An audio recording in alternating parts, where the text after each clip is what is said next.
तो कंजंक्शन क्यों इंपॉर्टेंट है, अभी आपको समझ में आएगा। देखिए क्या है कि ये एक ऐसा पॉइंट है, पर्टिकुलरली कंजंक्शन, जिसके थ्रू आप पूरे बर्थ चार्ट को स्टडी कर सकते हो। सिर्फ और सिर्फ कंजंक्शन के बेसिस पे पूरा बर्थ चार्ट स्टडी हो सकता है।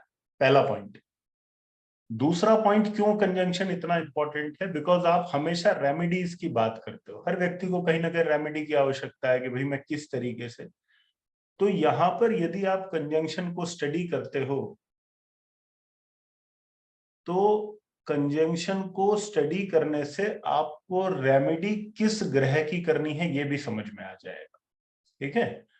सबसे बड़ी चीज क्या होती है, आप कोई भी फॉर्म ऑफ एस्ट्रोलॉजी को पढ़ लीजिए तो सबसे इंपॉर्टेंट चीज ये होती है कि व्यक्ति एक जगह पर आकर अटक जाता है जब उसको ये नहीं पता चलता कि एक्चुअली उसको कौन से प्लेनेट की रेमेडी परफॉर्म करनी है। तो थ्रू दिस कंजंक्शन फॉर्मूला आप इजिली पॉइंट आउट कर सकते हैं कि किस प्लैनेट की रेमेडी आपके लिए रिक्वायर्ड है। ठीक है। तो ये कंजंक्शन वाले पार्ट पे आगे बढ़ने से पहले एक बहुत छोटी सी स्टोरी है। उस स्टोरी पे थोड़ा सा ध्यान दीजिएगा, क्योंकि ये सिर्फ स्टोरी नहीं है, ये आपके बर्थ चार्ट को समझने का एक हिडन कोड है। ठीक है। कोई लगभग 3-4 साल पहले की बात रही होगी। मतलब कोई एक एस्ट्रोलॉजिकल सॉफ्टवेयर इवेंट था। किसी ने अपना एस्ट्रोलॉजिकल और वास्तु या न्यूमरोलॉजी कह लीजिए उसका सॉफ्टवेयर लॉन्च किया था। तो वहां पर मैं चीफ गेस्ट के तौर पर था और इंडिया के एक बहुत बड़े प्रश्न शास्त्री जो हैं वो वहां पर थे। ठीक है। बहुत बड़े नामी और बहुत एजेड भी, जिनको बहुत काफी एक्सपीरियंस जो रहे हैं। और मतलब प्रश्न में उनका इंडिया में नाम रहा है। मतलब वो इतने सुपर उन्होंने काम किया प्रश्नानुसार। तो हम रेमिडीज को लेकर कुछ डिस्कशन कर रहे थे। रेमिडीज को लेकर कुछ डिस्कशन चल रहा था। तो मैंने अपने कुछ पॉइंट्स रखे, अपनी ऑब्जर्वेशन कुछ उनके सामने रखी कि सर अगर आपको सही लगे तो आप मुझे बताइएगा कि रेमेडी को लेकर जो मेरी समझ है वो ये कहती है। तो थोड़ा चुप हुए। उन्होंने बोला आपकी बात लॉजिकल जरूर लगती है, लेकिन रेमेडियल पार्ट को एस्ट्रोलॉजी में कॉम्प्लिकेट करने से पहले हमें एक बात को समझना होगा। तो मैंने पूछा उनसे कि भाई क्या है, मतलब आपके हिसाब से क्या है। तो उन्होंने एक उत्तर दिया। अब ये जो लाइन उन्होंने बोली ना, ये लाइन आपको एस्ट्रोलॉजी में बहुत सारे उत्तर देते। उन्होंने बोला कि हर व्यक्ति, चाहे वो व्यक्ति हो चाहे वो ग्रह हो, किसी ना किसी बंधन में बंधा हुआ होता है। ठीक है। किसी ना किसी बंधन में बंधा हुआ होता है। अब वो बंधन किसी भी चीज का हो सकता है। पारिवारिक बंधन भी हो सकता है, किसी और ने आपको बांध दिया हो। किसी, मतलब बांधना समझते हैं ना, बंधन का मतलब क्या होता है आप समझ रहे हैं, व्हाट इज बंधन। बंधन का अर्थ यहां पर रिस्ट्रिक्शन को लेकर है कि आप किसी ना किसी चीज के कारण ना रिस्ट्रिक्ट हो जाते हैं। फॉर एग्जाम्पल, मान लीजिए आपकी फैमिली ने आपको रिस्ट्रिक्ट कर दिया है कि भाई आप इसके आगे नहीं जाएंगे या ऐसा कुछ नहीं करेंगे। जो भी आपको सही लग रहा है तो वो आप नहीं कर पा रहे हैं। क्यों? क्योंकि आप किसी ना किसी बंधन में बंधे हुए हैं। ऐसे ही जो आपके ये 9 प्लैनेट्स हैं ना, जो आपके नव ग्रह हैं, ये हर ग्रह किसी ना किसी बंधन में बंधा होता है। तो उन्होंने पूछा कि आप मानते हो कि ग्रह जो हैं वो बंधन में बंध सकते हैं एक व्यक्ति की तरह। मैंने कहा बिल्कुल मानता हूं मैं ये चीज। अगर कोई भी प्लैनेट किसी नेगेटिव प्लैनेट के साथ में कनेक्ट है तो वो कहीं ना कहीं बंधन में ही है। तो फिर उन्होंने जो बोला वो रेमेडियल मेजर का क्रक्स था। और उन्होंने एक चीज कहा। उन्होंने बोला एक बात याद रखना, जब भी आप किसी चीज की रेमेडी करें तो एक बात को याद रखिएगा कि जो आपको बंधन में बांधेगा वही आपके बंधन को खोलेगा। कोई दूसरी ऐसी चीज नहीं है जो आपके बंधन को खोल सके। याद रखिएगा, ये बहुत इंपॉर्टेंट पॉइंट। एस्ट्रोलॉजी के अंदर जब तक आपको ये पर्टिकुलर लाइन याद रहेगी ना, आपको कभी रेमेडी बनाने में प्रॉब्लम नहीं होगी। मैं लाइन फिर से रिपीट कर देता हूं कि उन्होंने कहा कि जो आपको बंधन में बांधेगा वही आपके बंधन को खोलेगा। कोई कोई दूसरी चीज, कोई तीसरी चीज उस बंधन को खोलने नहीं आएगी। याद रखिएगा इस चीज। अब इस बात को हम थोड़ा सा एग्जाम्पल के रूप में समझने का प्रयास करें। कि वो कहना क्या चाह रहे। और जब उन्होंने ये बात मुझे कही तो मैं हमेशा मतलब उनके आगे इस चीज के लिए नतमस्तक रहा, क्योंकि उसके बाद मैंने जो इस पर्टिकुलर पॉइंट पर रिसर्चेस की, जो ऑब्जर्वेशन की, वो इतनी इंपॉर्टेंट रही कि उन्होंने सारी फिलोसफी को चेंज कर दी। जिस जिस तरीके से, जिस दृष्टिकोण से मैं एस्ट्रोलॉजी को देख रहा था, जिस दृष्टिकोण से मैं कर रहा था, उस सब चीजों पर उन्होंने कहीं ना कहीं एक ट्रांसफॉर्मेशन लिया है। वो कैसे, उसका एक एग्जाम्पल मैं आपको देता हूं। एक कुंडली बनाइए आप।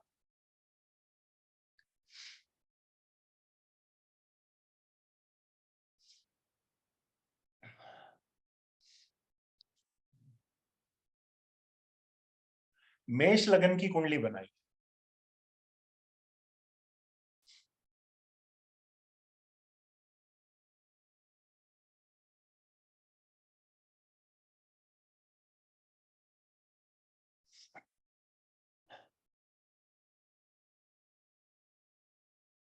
फर्स्ट हाउस में वीनस और मार्स को लिख दीजिए।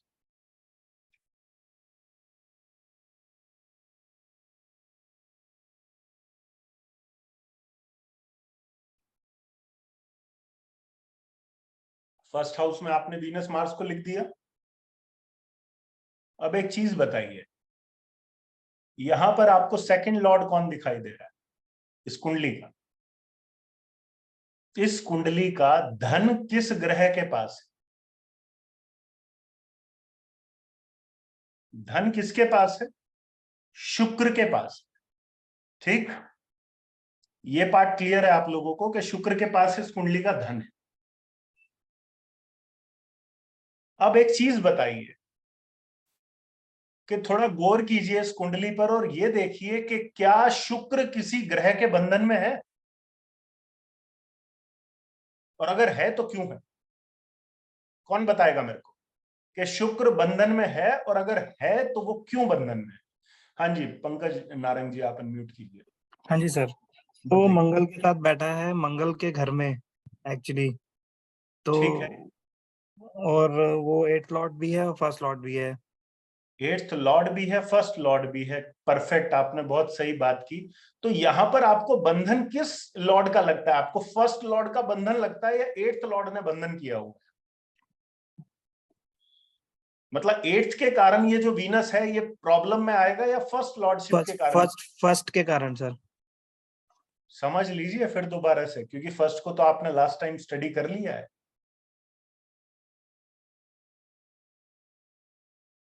चलो, और किसी को अनम्यूट कर,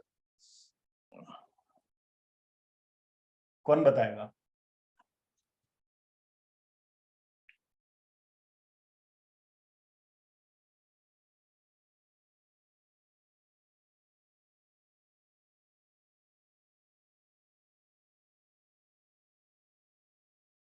आप अनम्यूट कीजिए, आशीष जी। हेलो। जी जी। सर। सर एट्थ की वजह से। एट की वजह से ये बंधन में आएगा। कौन आएगा? जी सर, वीनस वीनस। आएगा। ठीक है, जी तो यानी कि आप ये मानते हैं कि इस व्यक्ति के धन को किसी ने बंधन में बांध दिया, और वो बंधन में बांधने वाला ग्रह कौन है? मार्स। मार्स। और वो क्यों है? क्योंकि उसके पास एट्थ हाउस की लॉर्डशिप। जी सर। अब जो लाइन मैंने रिपीट की थी उस लाइन को बोलिएगा, जो मैंने क्रक्स बोला था कि भाई ये क्रक्स है हर रेमेडी का। सर आपने बताया था कि जो ग्रह बंधन में बंध जाएगा, जिसके बंधन में बंधेगा उसका ये उपाय करना होगा हमको। नहीं, हाँ, मैं लाइन अपनी रिपीट करता हूं। जी मैंने ये कहा था कि जो आपको बंधन में बांधेगा वही आपके बंधन को खोलेगा। जी जी तो जी। अगर वीनस को बंधन में मार्स ने बांधा है तो उस बंधन को खोलेगा कौन? वीनस खोलेगा कि मार्स खोलेगा? Mars Mars. मार्स खोलेगा। जी। मार्स के पास लॉर्डशिप कौन सी है? फर्स्ट और एट्थ। फर्स्ट और एट्थ। तो फर्स्ट हाउस तो बढ़िया है ही, क्योंकि सेल्फ को दिखा रहा है। प्रॉब्लम किस में जी है? एट्थ हाउस में एट्थ है। में। इसका जी मतलब समझते हैं क्या है? इसका ये मतलब है कि इस व्यक्ति को धन की प्रॉब्लम के बंधन से आजाद होने के लिए मार्स के एट्थ हाउस की लॉर्डशिप का सहारा लेना पड़ेगा। जी फाइनल क्रक्स ये है कि इसको धन कमाने के लिए 8वें भाव की आवश्यकता होगी, या 8वें भाव को जब तक ये अपने जीवन में नहीं लाएगा इसको धन प्राप्ति कभी नहीं, जी बिल्कुल। कभी नहीं।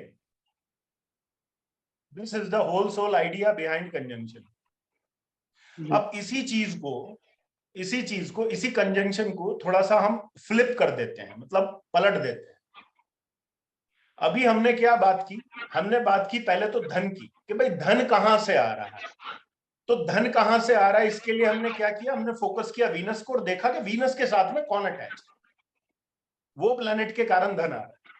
अब हम देखेंगे प्रॉब्लम कहां से आ रही है। ठीक है, तो प्रॉब्लम का प्लेनेट कौन है यहाँ पर? Sir Mars. मार्स है। और मार्स किसके साथ कनेक्ट है? वीनस के। तो प्रॉब्लम की जो जड़ है वो कौन है? जो प्रॉब्लम आएगी वो किस ग्रह के कारण आएगी? मार्स के, सॉरी वीनस के। अगर आप लोग कंजंक्शन में ऐसे करोगे तो कैसे काम चलेगा? क्योंकि मैं आप लोगों को कंजंक्शन का एक फॉर्मूला बहुत पहले क्लियर कर चुका हूं कि कंजंक्शन का अर्थ ये है कि जो मेरे साथ हो रहा है वो मेरे कारण नहीं हो रहा, वो दूसरे के कारण, और जो दूसरे के साथ हो रहा है वो दूसरे के कारण नहीं हो रहा, वो मेरे कारण। बड़ा सिंपल सा फंडामेंटल। तो वहां पर वीनस को धन किसने दिया? मार्स ने दिया। कौन से घर के कारण दिया? 8th हाउस के कारण दिया। और इस व्यक्ति को जो प्रॉब्लम आई वो प्रॉब्लम किससे आई? फैमिली से आई और मैरिज से आई। क्यों? क्योंकि उसका लॉर्ड कौन है? उसका लॉर्ड वीनस है, जो कौन से घर को लेकर चल रहा है? 2nd and 7th। ठीक है जी, तो बात समझ में आ रही है? इसका लॉजिक क्या है? लॉजिक सिंपल है कि जब पैसे की बात थी तो वीनस को फोकस किया और देखा वीनस के साथ में कौन है, और जब देखा प्रॉब्लम कहां से आएगी तो किसको फोकस किया? मार्स को फोकस किया और देखा मार्स के साथ में कौन। क्लियर है? ठीक है। अब इसी कुंडली के अंदर अगर मैं आपसे कहूं कि कंजंक्शन के माध्यम से इस व्यक्ति के पार्टनर का, लाइफ पार्टनर का, आप सब लोगों से रिक्वेस्ट है, यहाँ पर कुछ लोग ना थोड़े आराम करने की अवस्था में हैं, वो बेड पे लेटे हुए हैं, तो 12th हाउस से बाहर आ जाइए या अपनी वीडियो को ऑफ कर लीजिए।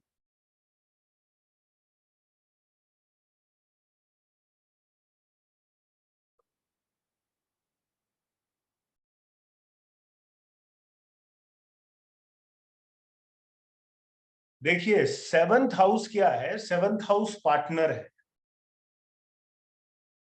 7th हाउस पार्टनर है। इस कुंडली के अंदर लाइफ पार्टनर को कौन सा प्लैनेट रिप्रेजेंट कर रहा है, ये बताइए।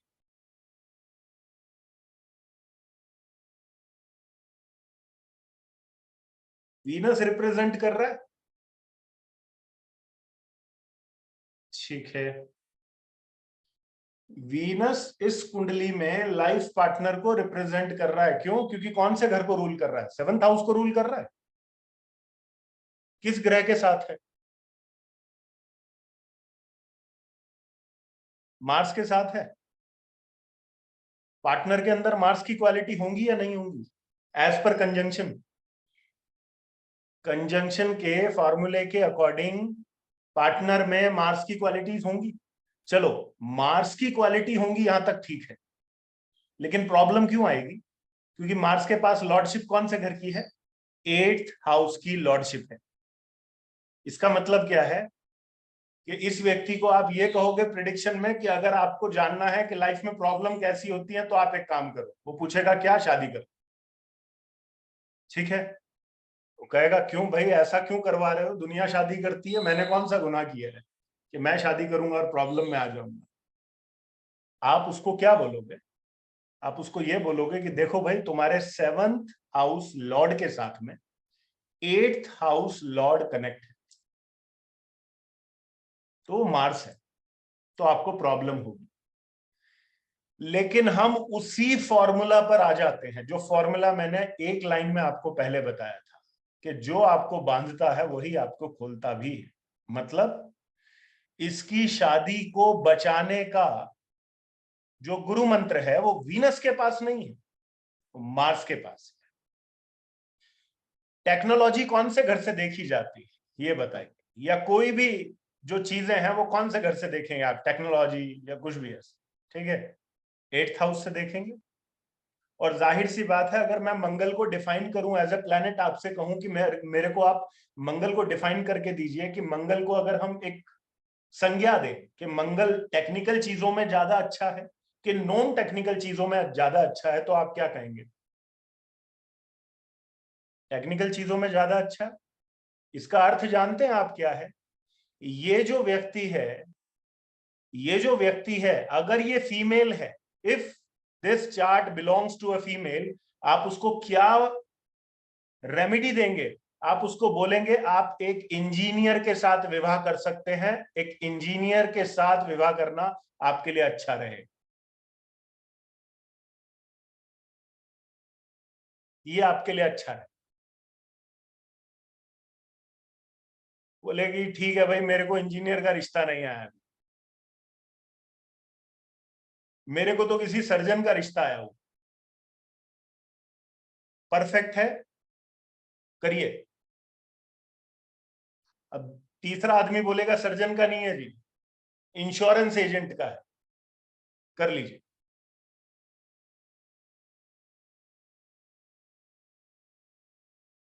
पांचवा बोलेगा कोई रिसर्च वर्क में इन्वॉल्व है, पीएचडी कर रहा है, कर लीजिए।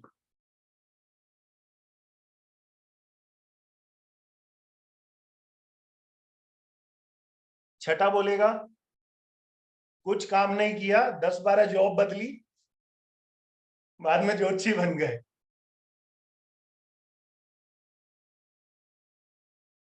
कर लीजिए। This is the beauty of conjunction. आपको कंजंक्शन से अच्छा उपाय कहीं भी नहीं मिले। कैसे? कुंडली बनाइए, एक और कर्क लगन की कुंडली बनाइए। मंजीत वो दिया टिश्यू पेपर।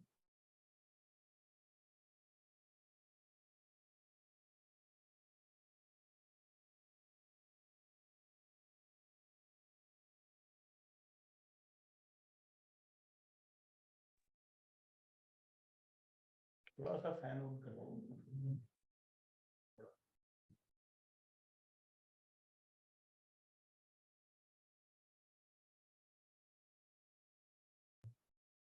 अब कर्क लगन की पत्रिका है, सैटर्न को 4th हाउस में लिख दीजिए।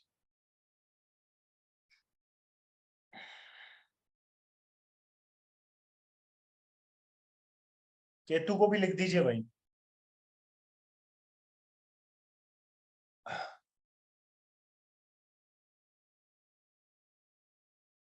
मेल चार्ट है,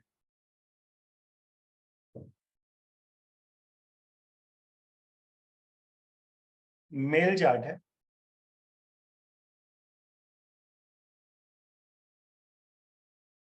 4th हाउस में बोला है मैंने सैटर्न और केतु को लिखने के।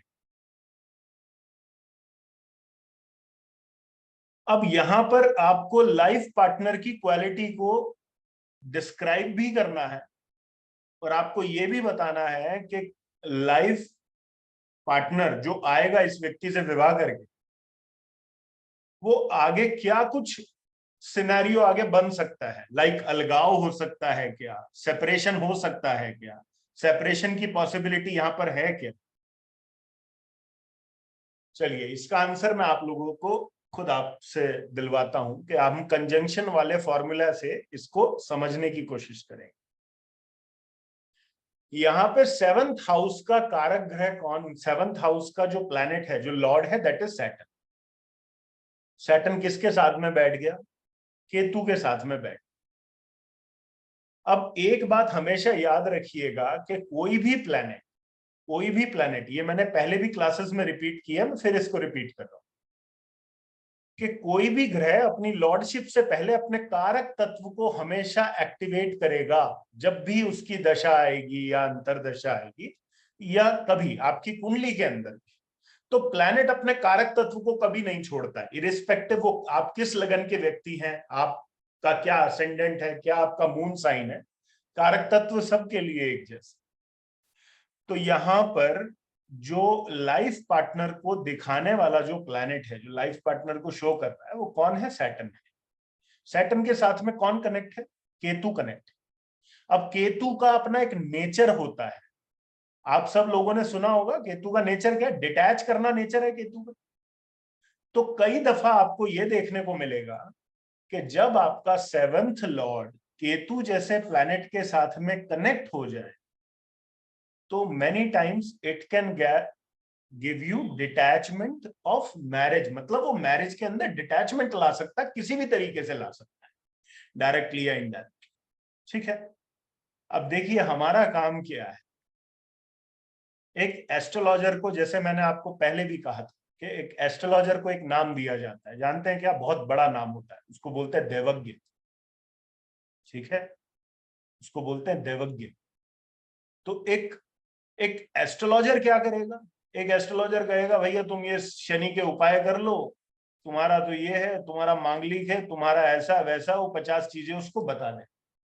लेकिन एक्चुअल में एक देवज्ञ का रोल यहां पर क्या रहेगा? वो ये कहेगा कि देखो भाई, अगर आपने बहुत ज्यादा एम्बिशियस पार्टनर ले लिया, ये ध्यान से सुनना, ये वर्ड आप लोगों के लिए बड़ा इंपॉर्टेंट है।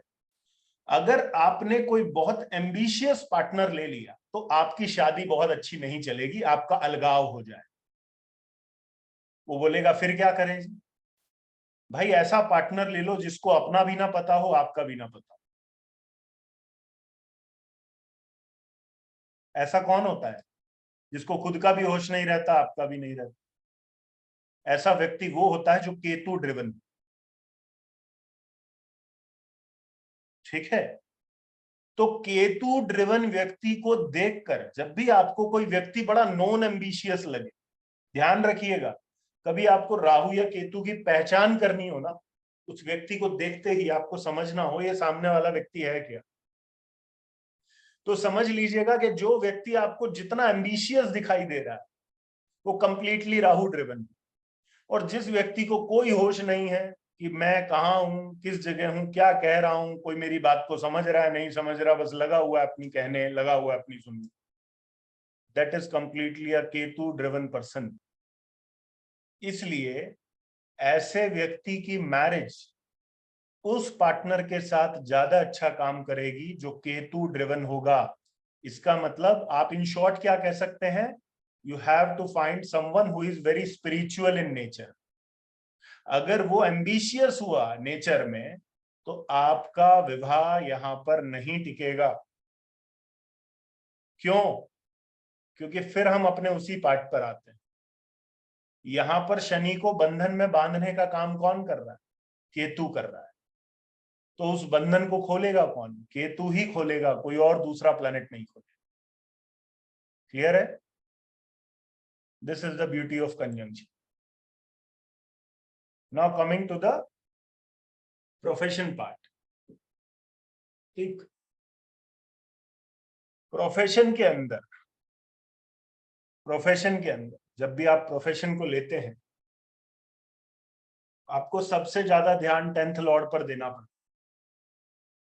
ठीक है, क्योंकि एक बात पक्की है, चाहे आप अपना कर्म व्यापार के रूप में करें, चाहे आप अपना कर्म जो है वो नौकरी के रूप में करें, लेकिन आपको कहीं ना कहीं जो जरूरत है वो कर्म की पहले पड़ेगी। मतलब आपको कर्म तो पहले करना पड़ेगा, उसके बाद में चीजें आएंगी कि हमें क्या करना है।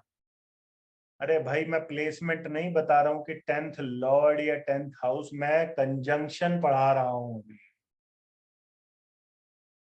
कंफ्यूज मत कीजिएगा, अभी हम हाउसेस पर काम नहीं कर रहे हैं, अभी हम प्लैनेट्स पर काम कर रहे हैं।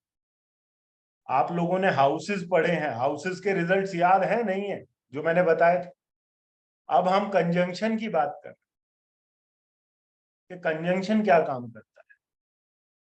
ठीक है, तो कंजंक्शन में क्या होता है?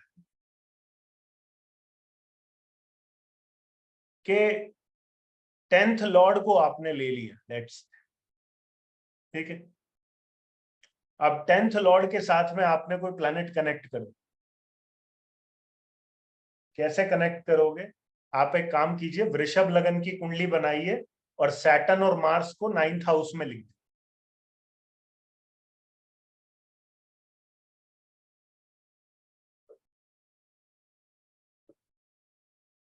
अगर कोई ऑलरेडी मैरिड है तो उसको क्या करना चाहिए शनि केतु के केस में?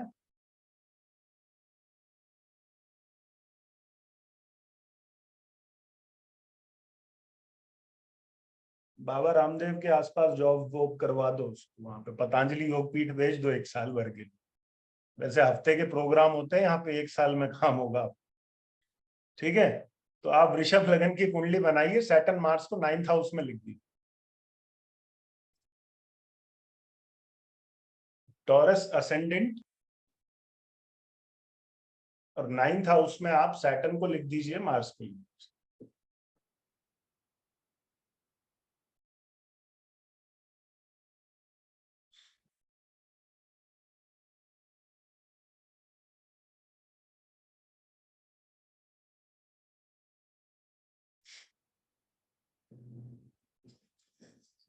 अब देखिए, मैं आपको कुछ बहुत इंपॉर्टेंट बताऊंगा इस कुंडली में, थोड़ा समझने की कोशिश कीजिए। अभी 5 मिनट के लिए आप कंजंक्शन को भूल जाइए, आप सोच लीजिए यहाँ पर सैटर्न मार्स एक साथ नहीं है। मैं आपसे एक सिंगल प्लैनेट की प्लेसमेंट पूछता हूँ। 10th लॉर्ड 9th हाउस में बैठ गया है, 10th लॉर्ड 9th हाउस में बैठ गया, तो क्या ये व्यक्ति टीचिंग का कार्य कर सकता है? कर सकता है या नहीं कर सकता? बिल्कुल कर सकता है, इस बात को कहने में आपको बिल्कुल संकोच नहीं। लेकिन प्रॉब्लम फिर वहीं आ गई कि इस प्लैनेट को किसी ने बंधन में बांध दी। कौन है वो? मार्स। मार्स है ना। और मार्स के पास एक नेगेटिव लॉर्डशिप है जो नेगेटिवली काम करेगी इसके लिए। वो कौन सा घर है? 12th हाउस है। तो इस सैटर्न के पास, इस शनि के पास, जो इस व्यक्ति के कर्म का स्वामी है, उसके पास लॉर्डशिप आ गई किसकी? मंगल की। और मंगल कौन से घर को रूल कर रहा है? 12th हाउस को रूल कर रहा है। अब 12th हाउस क्या चीजें दिखा रहा है? 12th हाउस आपको डिसअपॉइंटमेंट्स बता रहा है। 12th हाउस आपको चेंज इन करियर दिखा रहा है।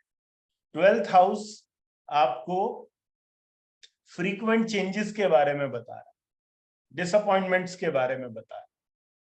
लेकिन हम क्या करेंगे? फिर वही बात आती है कि एस्ट्रोलॉजर क्या कहेगा? एस्ट्रोलॉजर कहेगा मंगल से पीड़ित है आपका 10th लॉर्ड, आप मंगल का उपाय कीजिए। हम उपाय में यकीन नहीं रखते हैं, हम चीजों को, प्लैनेट की एनर्जी को यूज करने में यकीन रखते हैं। एक बात हमेशा याद रखिएगा एस्ट्रोलॉजी की, मैं आपको बता दूं मेरे पर्सनल एक्सपीरियंस से जो मैंने सीखा है, और वही चीज मैं आपको सिखा रहा हूं। आप जिस ग्रह से जितना दूर जाने की कोशिश करेंगे, वो आपको खींचते खींचते वहीं आपके पीछे पीछे आ जाएगा, वो कभी आपको छोड़ने वाला नहीं।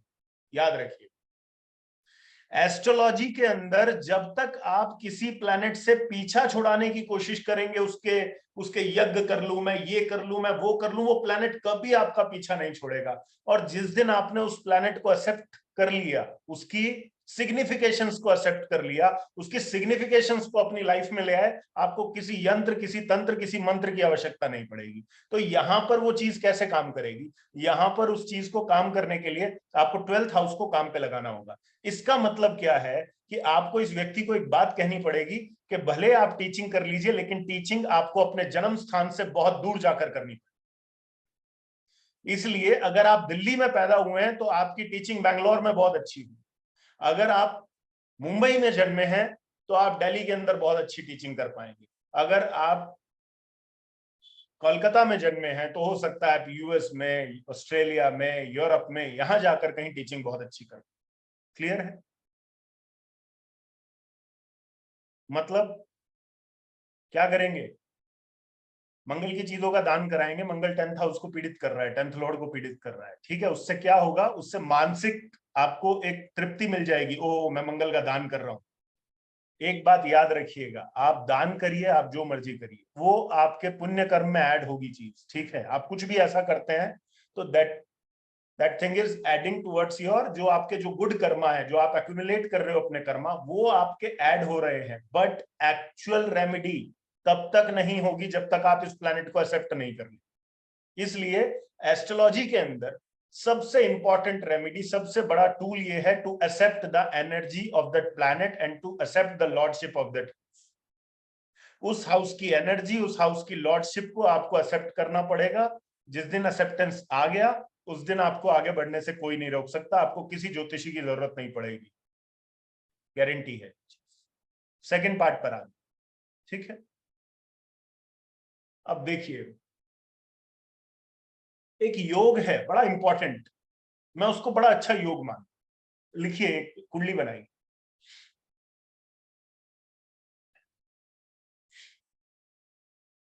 लियो लग्न की कुंडली बनाई।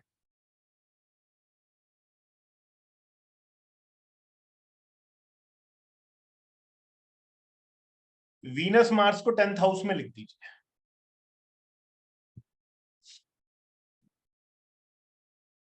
वीनस और मार्स को 10th हाउस में लिख,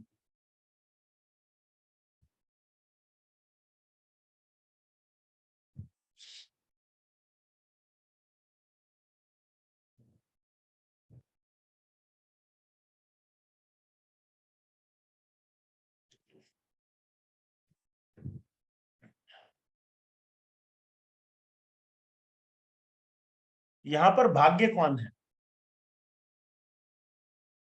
इस कुंडली में?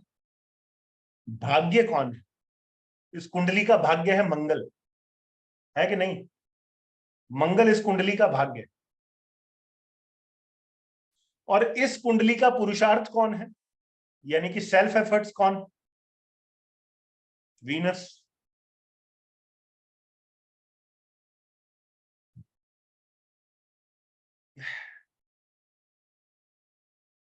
मैं जब भी किसी पत्रिका को देखता हूं तो मेरे कुछ बहुत फेवरेट कॉम्बिनेशंस है, लाइक फर्स्ट और फिफ्थ लॉर्ड के कंजंक्शन को मैं बहुत अच्छा मानता हूं, मेरा फेवरेट। लेकिन उतना ही इंपॉर्टेंट मैं एक और कंजंक्शन को मानता हूं, that is the conjunction of third Lord and ninth Lord. तीसरे भाव का स्वामी और 9th हाउस का स्वामी, ये सबसे इंपॉर्टेंट कंजंक्शन। क्यों important? Third house is your self efforts. आप जो मेहनत करेंगे, आप जो एफर्ट्स डालेंगे, वो थर्ड हाउस से डालेंगे, राइट? थर्ड हाउस आपके एफर्ट्स हैं, जो भी आप एफर्ट्स डालोगे अपने जीवन में, they all are related to third. और यहां पर थर्ड लॉर्ड के साथ में कौन कनेक्ट हुआ है? 9th लॉर्ड कनेक्ट हुआ है, ठीक है, आपका भाग्य कनेक्ट हुआ है। इसका मतलब समझते हैं क्या होता है कि थर्ड लॉर्ड जब 9th के साथ कनेक्ट हो, आप जितनी मेहनत करेंगे, आप जितनी मेहनत करेंगे उतनी लाइफ में प्रोग्रेस करेंगे। 9th house is not the house of luck, it is the house of progress, याद रखिएगा। भाग्य भाग्य कह कह के उसको चौपट मत कीजिएगा। 9th house, that is not भाग्य बेसिक। और भाग्य को क्यों अलग कर रहे हैं, क्यों नहीं कह रहे यहां पर भाग्य भाग्य? क्यों? क्योंकि एक बात को हमेशा याद रखिएगा, ये ज्योतिष में नहीं है, पहले बाद में भी आपको प्रूव हो जाएगी कि जब आप भाग्य के सहारे रहेंगे तो कुछ नहीं होगा, और योग्यता के सहारे रहेंगे तो सब कुछ होगा। क्यों? क्योंकि ईश्वर आपको भाग्य से नहीं, आपके योग्यता के अनुसार आपको देगा। Remember this. आप जितना स्किलफुल बन जाएंगे, जितनी स्किल्स आपके अंदर आ जाएंगी, जितनी एफर्ट्स आप अपने अंदर डालेंगे, उतना ही आपको रिटर्न आएगा। छोड़ दीजिएगा ये चीज कि मेरा ये लॉर्ड यहां पर है, ये लॉर्ड यहां पर है, ये लॉर्ड, क्योंकि जिस दिन आपके अंदर वो स्किल्स ऐड हो गई, उस दिन अपने आप अपने बैड से बैड कंजंक्शन को भी कैसे पॉजिटिव बनाना है आपको भली बात ही समझ में आ जाए। और उसके बाद आप ये कभी नहीं कहेंगे मेरा ये कॉम्बिनेशन खराब है, ये अच्छा है। तो थर्ड एंड नाइन्थ लॉर्ड क्या बता रहा है, आप जितने एफर्ट्स डाल रहे हैं और साथ में क्या ट्रिगर हो रहा है, नाइन्थ हाउस ट्रिगर हो रहा है, यानी कि आपकी प्रोग्रेस वैसे वैसे ट्रिगर हो रही है जैसे जैसे आप एफर्ट्स डाल रहे हैं। जैसे जैसे आप एफर्ट्स डालते जाएंगे वैसे वैसे आपकी लाइफ ट्रिगर हो जाएगी। अब यहां पर कर्म को ले लेते हैं, यहां पर कर्म को उठा लेते हैं। यहां पर कर्म का लॉर्ड कौन है, who is the Lord of Karma, basically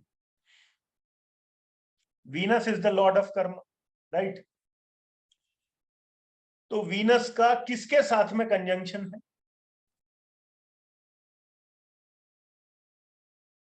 Venus का कंजंक्शन मार्स के साथ है, और मार्स के पास लॉर्डशिप कहां की है, नाइन्थ हाउस की लॉर्डशिप है, राइट, नाइन्थ हाउस की लॉर्डशिप है। अब होगा क्या कि ये व्यक्ति अगर एडमिनिस्ट्रेशन के काम करता है, एडमिनिस्ट्रेशन के काम कहां से होते हैं, कौन से घर से होते हैं, which is the house of administration, प्रबंधन का घर 10th हाउस होता है, ठीक है। तो आप मेरे को बताइए कि अगर आपको सलाह देनी होगी इस व्यक्ति को कि आपके पास दो चॉइस हैं, एक चॉइस कहती है आप एडमिनिस्ट्रेशन के काम कीजिए, और एक कहेगा आप एक ट्रेनिंग प्रोवाइडर, एक टीचर का काम कीजिए, या फिर एक प्रॉपर्टी या बिल्डर का काम कीजिए, एक वास्तु कंसल्टेंट का काम कीजिए, वट एवर इट इज। तो आप क्या करेंगे बताइए, आप एडमिनिस्ट्रेशन के काम में जाएंगे या ट्रेनिंग एंड टीचिंग के काम में, आप ट्रेनिंग एंड टीचिंग के काम में, राइट। क्यों, क्योंकि वीनस का जो बंधन है वो किसके पास है, वो मार्स के पास, और मार्स के पास लॉर्डशिप कहां की है, मार्स के पास लॉर्डशिप 4th की है, मार्स के पास लॉर्डशिप 9th की, ठीक है।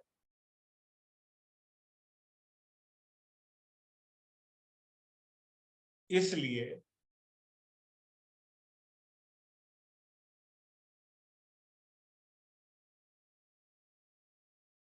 और क्या प्रिडिक्शन करोगे, ठीक है। आज मैं आपको प्रिडिक्शन का एक पार्ट बता, आपने वीनस मार्स का कॉम्बिनेशन लिख लिया है, लिखा हुआ है, अब प्रिडिक्शंस लिखिए और उन प्रिडिक्शंस पर खुद विचार कीजिएगा कि ये जो चीजें मैंने आपको लिखवाई हैं ये आपको कितना लॉजिकल लगती हैं, और इसके अंदर कौन सा लॉजिक काम कर रहा, सोचिए। सबसे पहली प्रिडिक्शन लिखिए, सबसे पहली प्रिडिक्शन लिखिए, ये व्यक्ति धार्मिक यात्राएं करेगा, फर्स्ट प्रिडिक्शन।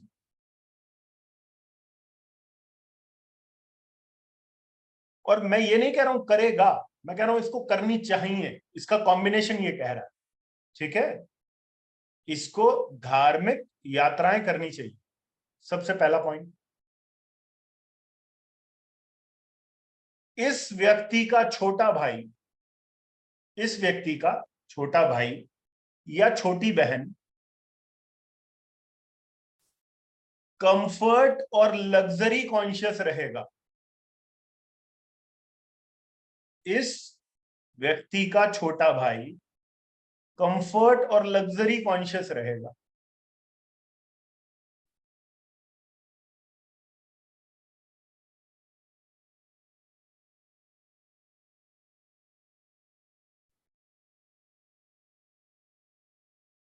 पिता ने पिता ने पिता ने अपने कर्म को लेकर अपना स्थान परिवर्तन किया है, अगर करेंगे तो अच्छा है, बेसिकली आप देखने को मिलेगा आपको, पिता ने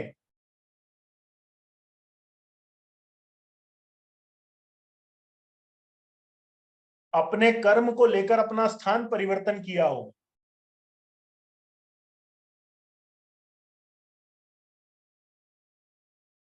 ठीक है। और इस व्यक्ति की मदर, इस व्यक्ति की मदर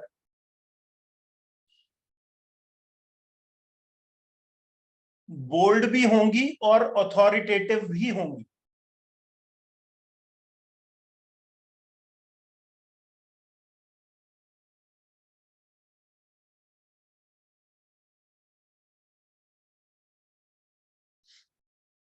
इसी कॉम्बिनेशन पे आप ऐसी 50 प्रिडिक्शन और कर सकते हैं, ठीक है।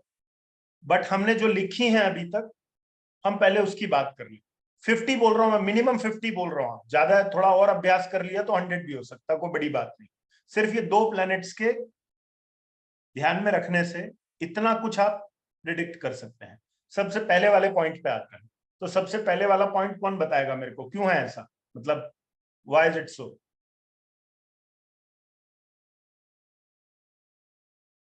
हाँ जी, श्वेता मिश्रा जी, आप अनम्यूट कीजिए और बताइए कि फर्स्ट पॉइंट जो है ये, इसके पीछे का लॉजिक क्या है। जी प्रणाम। सर 9th लॉर्ड जो है वो 10th हाउस में है, और 9th हाउस हमारे धर्म यात्रा को बताता है, रिप्रेजेंट करता है। श्वेता जी, मैं थोड़ा सा करेक्ट करूंगा आपको। सिर्फ अगर यात्राएं देखी जाए तो कौन सा हाउस? सिर्फ यात्रा is 3rd house. 3rd house. कौन है लॉर्ड 3rd का यहाँ पर? शुक्र। शुक्र। और which is the house of धर्म कर्म? 9th। 3rd लॉर्ड और 9th लॉर्ड दोनों मिल गए। यात्राएं किसकी तरीके से होंगी? धर्म कर्म की। धर्म कर्म की होंगी। ठीक है, पहला पॉइंट क्लियर। सेकंड पॉइंट पे आते हैं, ठीक है। सेकंड पॉइंट को कौन बताएगा? हाँ जी, आरती जी आप अनम्यूट कीजिए। सेकंड पॉइंट बोलिए क्या है, और मतलब किस लिए है, बताइए कंजंक्शन में। सर इसमें आपने बोला कि इस व्यक्ति का छोटा भाई बहन कंफर्ट और लग्जरी लविंग होगा, तो हाँ। उसके लिए ये है कि जो छोटा भाई बहन है वो 3rd हाउस का लॉर्ड हो गया वीनस। बिल्कुल। टॉरस साइन में बैठा है, जो कि टॉरस साइन है वो इंडिकेट करता है, सिग्निफाई करता है कंफर्ट्स को, लग्जरी को और वेल्थ को। आरती जी इतना इतना कॉम्प्लिकेट करिए ही मत, उसको जरूरत ही नहीं है आपको कॉम्प्लिकेट करने की। मुझे सिर्फ इतना बताइए, छोटा भाई बहन कौन से प्लैनेट से देख रही हैं आप यहाँ पर? वीनस। वीनस से, बस। वीनस से। अब कंफर्ट और लग्जरी आपको कौन सा घर प्रोवाइड करता है? 4th house. 4th house. 4th का लॉर्ड कौन है? Lord Mars. 3rd लॉर्ड के साथ 4th लॉर्ड कंजंक्ट हो गया, इसका मतलब क्या? छोटे भाई के पास लग्जरी रहेगी, सिंपल। ठीक है, क्लियर? ठीक है सर। Okay, thank you. सिर्फ लॉर्डशिप को पकड़िए और कुछ देखने की जरूरत नहीं है, कहीं भी जाने की जरूरत नहीं है, सिर्फ लॉर्डशिप को ध्यान में रखिए बस। ठीक। हाँ जी, यशांत पटेल जी आप अनम्यूट कीजिए। जी सर, प्रणाम सर जी, आप बोलिए क्या? पिता ने अपने कर्मों को लेकर अपना स्थान परिवर्तन किया होगा। सर है ये जी। पिता का हाउस हो गया सर 9th हाउस, और स्थान परिवर्तन का हाउस हो गया 3rd हाउस। 3rd house. तो ये दोनों आपस में कंजंक्ट है, इसलिए ये संभव है कि स्थान परिवर्तन किया ही होगा इन्होंने।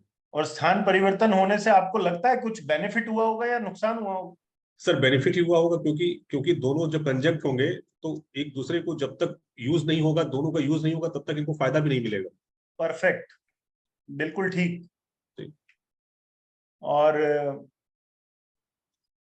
पारस सोनी जी आप बताइए अनम्यूट करके, कौन सी प्रिडिक्शन है जो अभी आप बताएंगे? लाइक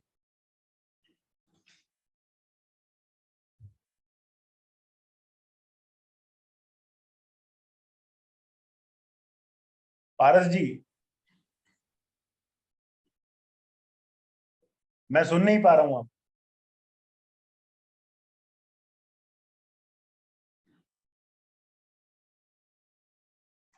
नमस्ते सर। सर आवाज आई अब? हाँ जी बिल्कुल। आप सर इनका 4th हाउस का लॉर्ड सर 10th हाउस से कंजंक्ट है। 10th लॉर्ड के साथ कंजंक्ट? हाँ, 10th लॉर्ड के साथ कंजंक्ट है, इसलिए सर इनकी मदर जो है अथॉरिटिव होगी। बिल्कुल होंगी। और बोल्डनेस कहाँ से आती है, हिम्मत कौन से घर से आती है? सर 3rd हाउस है। तो 4th लॉर्ड किसके साथ कंजंक्ट है? 10th के साथ साथ 3rd के साथ भी कंजंक्ट है ना? जी सर। तो वो बोल्डनेस भी देगा मदर को और अथॉरिटेटिव भी बनाएगा। जी सर। सर मैं एक चीज और जोड़ना चाहूंगा सर। हाँ बोलिए ना। सर इनकी है ना यात्रा जो होगी ना सर, वो बहुत लंबी भी होगी। बिल्कुल ठीक बोला है आपने सर 3rd हाउस का कंजंक्शन 9th हाउस से है सर। परफेक्ट बोला है, बिल्कुल सही बोला है। छोटी यात्रा नहीं होगी, लंबी ही हो। परफेक्ट बोला है, बिल्कुल ठीक। ठीक है। तो सारे पॉइंट्स कवर हो गए, अभी बचा है कुछ? कवर हो गए, ठीक है, कवर हो गए। चलिए कोई बात, आगे बढ़ते हैं। तो आपको क्या समझ में आया? आपको ये समझ में आया कि दो प्लैनेट्स जो आपस में कंजंक्ट हैं वो अपनी लॉर्डशिप के अकॉर्डिंग अपना अपना काम कर रहे हैं, ठीक है। अब देखिए होता क्या है। तो यार ये वेटिंग रूम में कौन है?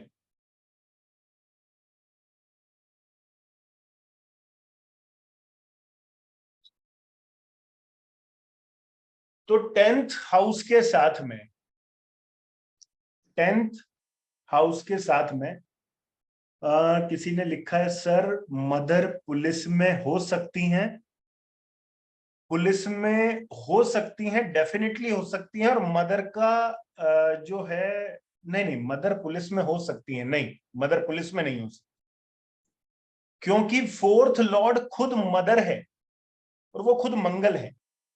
आप ये कह सकते हैं कि मदर वीनस से जुड़े हुए प्रोफेशन में हो सकती है, शुक्र से जुड़े हुए, या मदर ब्यूटीफुल हो सकती है। When you have 4th Lord, जब आपके चतुर्थ भाव का स्वामी वीनस के साथ में कंजंक्ट हो, तो your mother can be very beautiful. Check कर लीजिए। अगर ब्यूटीफुल नहीं होंगी तो जाहिर सी बात है उनको लग्जरी का बड़ा रहेगा, लग्जरी कॉन्शियस रहेंगी, ब्रांड कॉन्शियस रहेंगी। अपनी अपनी कुंडली में देखिए, अगर आपका 4th लॉर्ड वीनस के साथ में कंजंक्ट है तो are you getting these kind of, if we consider Karak Tattva also, then we can get more information. 100% we can get more information, because मैंने आपको क्या बोला कि अगर आपने कंजंक्शन पर काम कर लिया, ये कंजंक्शन जो अभी आप स्टडी कर रहे हैं ना, ये सिर्फ कंजंक्शन का 5% है, मैं बता रहा हूँ। कंजंक्शन इतना बड़ा है, मतलब एक पूरा ग्रंथ लिखा जा सकता है कंजंक्शन को, ठीक है। तो इसको थोड़ा सा ध्यान में रखिएगा। इस व्यक्ति का कार लग्जरियस अपना छोटा भाई यूज करता होगा, वीनस मार्स कंजंक्शन कह सकते हैं डेफिनेटली। तो कंजंक्शन पे आगे बढ़ते हुए अब 10th हाउस पर ही आ जाते हैं। 10th हाउस को ले लीजिए, 10th लॉर्ड का कंजंक्शन, 10th लॉर्ड का कंजंक्शन 5th लॉर्ड के साथ, 10th लॉर्ड का कंजंक्शन 5th लॉर्ड के साथ में। एको आ रहा है मेरा, आप लोग बताइए मेरा एको आ रहा है क्या?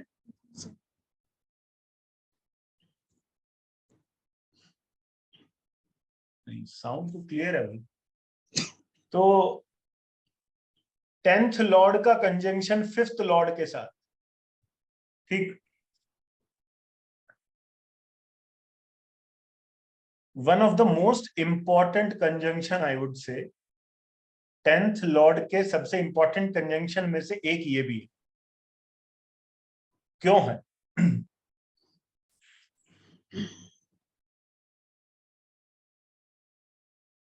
नॉर्मली जब आप एस्ट्रोलॉजी में आगे बढ़ेंगे तो हर व्यक्ति का एस्ट्रोलॉजी में काम करने का एक तरीका होता है।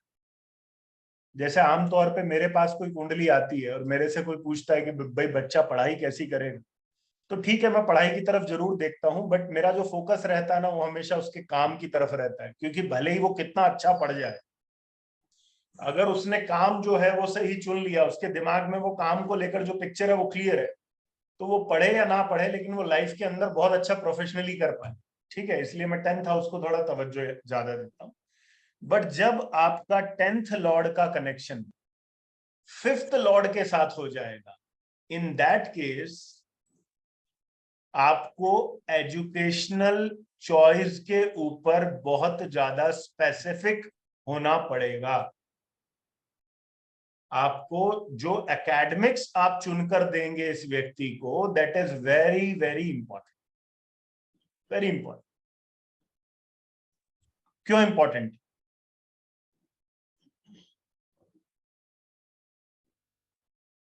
अब इसकी इंपॉर्टेंस का रीजन समझिए।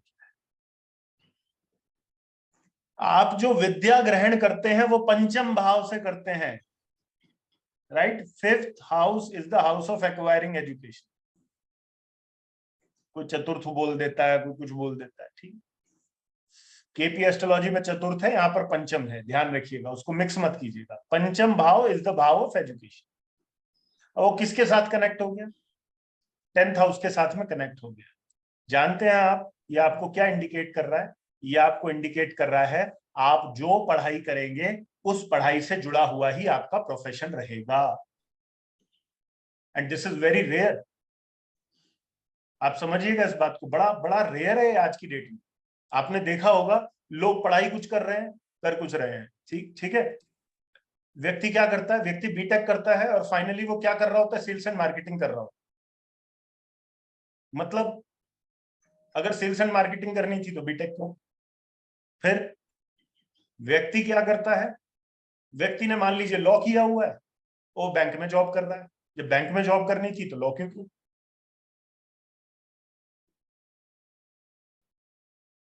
व्यक्ति केमिकल इंजीनियर है, कपड़े बना रहा है, फैशन डिजाइनिंग कर लेते।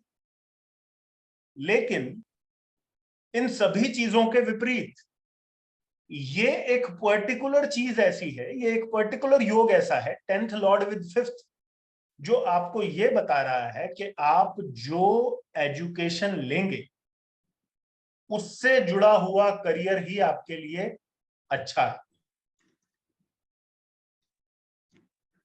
और मान लीजिए ये व्यक्ति कहता है कि भाई मैं उस करियर में नहीं हूं, मेरा 10th लॉर्ड 5th के साथ है, मेरे को तो एस्ट्रोलॉजी में इंटरेस्ट आ गया, अब तो मैं एस्ट्रोलॉजर ही बनूंगा, मैं कुछ और नहीं बनना चाहता।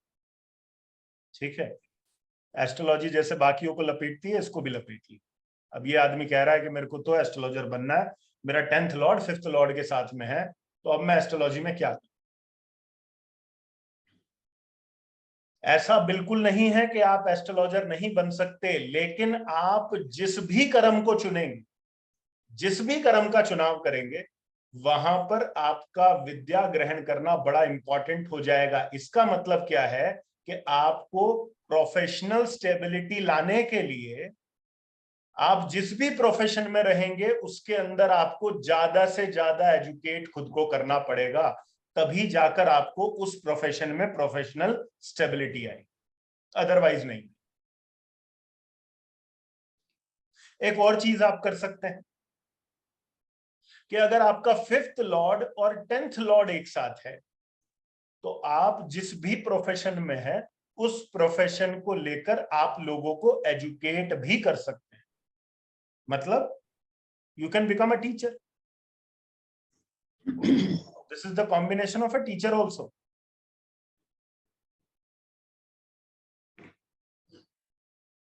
So what is the case with Cancer ascendant person? देखो ऐसा आपको दो कुंडलियों में मिलेगा। अब आप कहोगे जी मेरा कर्क लगन है, मेरा तो 5th लॉर्ड और 10th लॉर्ड एक है। अब कुछ लोग कहेंगे जी मेरा तो मकर लगन है, मेरा तो 5th और 10th लॉर्ड एक है। तो ऐसे में क्या मेरी कुंडली ये कह रही है? ऐसे में आपको उस प्लैनेट को देखना होगा जो वीनस के साथ में कंजंक्ट। ठीक है, आपको वो प्लैनेट पकड़ना होगा जो वीनस के साथ में कंजंक्ट है, यानी कि कैप्रिकॉन असेंडेंट के केस में, और कैंसर असेंडेंट के केस में आपको वो प्लैनेट पकड़ना पड़ेगा जो मंगल के साथ में कंजंक्ट है।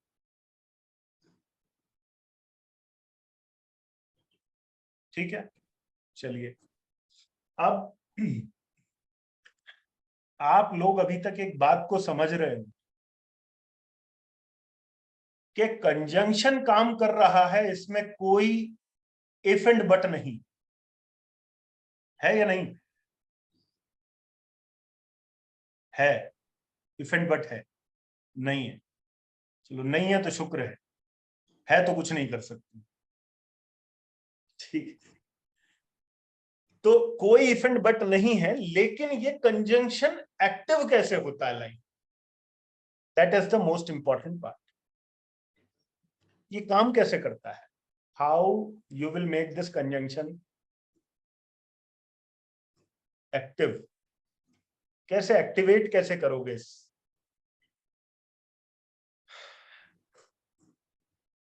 अपनी पूरी ज्योतिष जर्नी में मैंने दो चीजों को बहुत ज्यादा प्रैक्टिकल तौर पे किया, और वो ये कि पहला कि किसी भी चीज को टेस्टिंग बहुत सारे हॉरोस्कोप पर की गई, एंड सेकंड जब वो टेस्टिंग वेरीफाई हो गई तो उसको प्रैक्टिकली करके देखा कि अगर ऐसा करते हैं तो ऐसा करने से क्या ऐसा होगा। क्योंकि किसी भी कंजंक्शन को टेस्ट करने के लिए, किसी भी चीज को काम कराने के लिए आपको किस चीज की जरूरत पड़ेगी? प्लेटफॉर्म की जरूरत पड़ेगी। वो प्लेटफॉर्म आपको कौन प्रोवाइड करेगा? वो हाउस आपको प्रोवाइड करेगा। कैसे प्रोवाइड करेगा? एक कुंडली बनाई,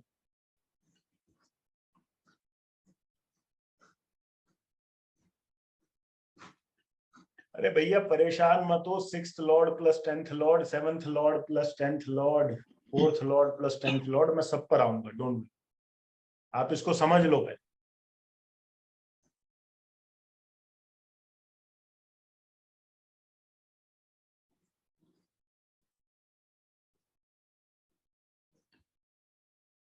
धनु लगन की पत्रिका है, धनु लगन की पत्रिका है।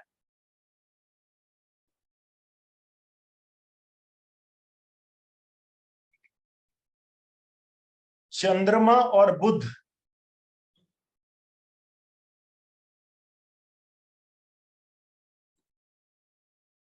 चंद्रमा और बुध थर्ड हाउस में है।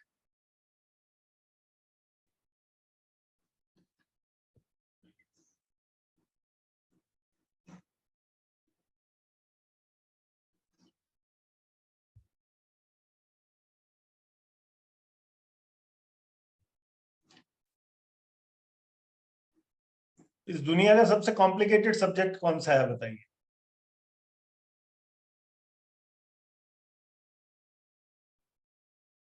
दुनिया का सबसे कॉम्प्लिकेटेड सब्जेक्ट एस्ट्रोलॉजी ही है। ठीक, अरे मैथमेटिक्स क्या लेगा यार इसके।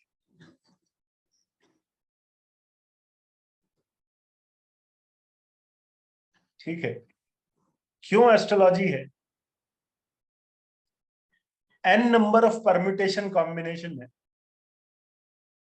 इतने सारे हाउस हैं, इतने सारे कंजंक्शन बनते हैं, एस्पेक्ट भी बनता है, कंजंक्शन भी बनता है, हाउस भी बनता है, कहां कहां जाए आदमी, क्या क्या करे, इधर देखे इधर देखे इधर देखे, फंस गया वो तो बेचारा। हाउस की पढ़ते हैं, हाउस भी ठीक लगता है, कंजंक्शन पढ़ते हैं, कंजंक्शन भी ठीक लगता है।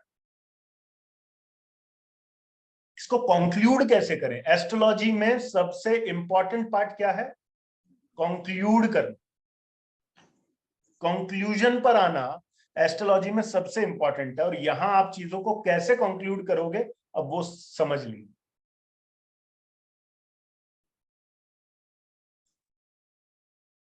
इस कुंडली में इंश्योरेंस को कौन शो कर रहा है? चंद्रमा शो कर रहा है। ठीक है जी, चंद्रमा शो कर रहा है ये क्लियर। इस कुंडली के अंदर कर्म को कौन शो कर रहा है? मरकरी शो कर रहा है, ये भी क्लियर है। अब क्या ये व्यक्ति इंश्योरेंस से जुड़कर कर्म कर सकता है? यस या नो?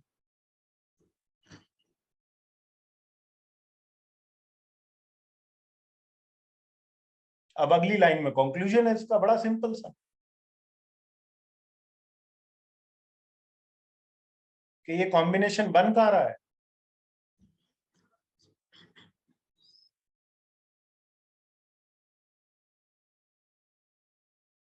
किसी इंश्योरेंस कंपनी की एजेंसी को लेकर अगर ये व्यक्ति इंश्योरेंस का काम करेगा, इसके लिए ज्यादा अच्छा। कंक्लूड कर दिया आप।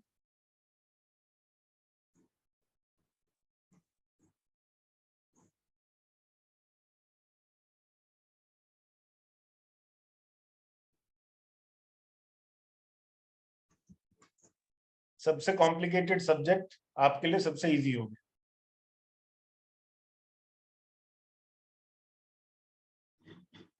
तीसरे घर के कारण, तीसरा घर थर्ड हाउस में बैठा है कॉम्बिनेशन मरकरी और मून का, एजेंसी लेकर काम कर ली, किसका? इंश्योरेंस का, काम चल गया।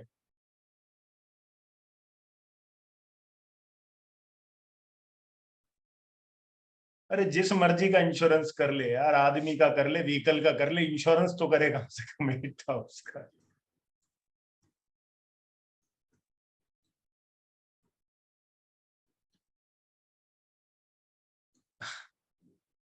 अगर यहां पर आप मेरे से पूछे ना कि कौन सा, मतलब इंश्योरेंस में भी कौन सा इंश्योरेंस सबसे बेस्ट है,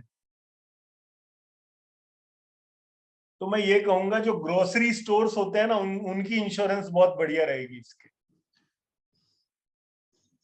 और अगर ग्रोसरी स्टोर्स के अलावा कोई ऐसी भी इंश्योरेंस होती हो जो आदमी के मेंटल स्टेटस का इंश्योरेंस करती हो कि ये जब हिलेगा तो मेरे को पैसा दे देना, तो उस इंश्योरेंस का भी मिल जाएगा इसको। लेकिन यहां पर मैंने एजेंसी क्यों बोला? Because agency is third house. जब भी आप फ्रेंचाइजी पर जाते हैं, जब भी आप एजेंसी पर जाते हैं, तो आपको थर्ड हाउस का यूज करना पड़ता है, because third house represents agency, franchise. अरे यार पहले कंजंक्शन तो समझ लो ढंग से, क्वेश्चंस पहले डालने शुरू कर देते हो। अभी मैं कोई क्वेश्चन करूंगा, उसका आंसर नहीं निकले, क्वेश्चन पहले डालना है।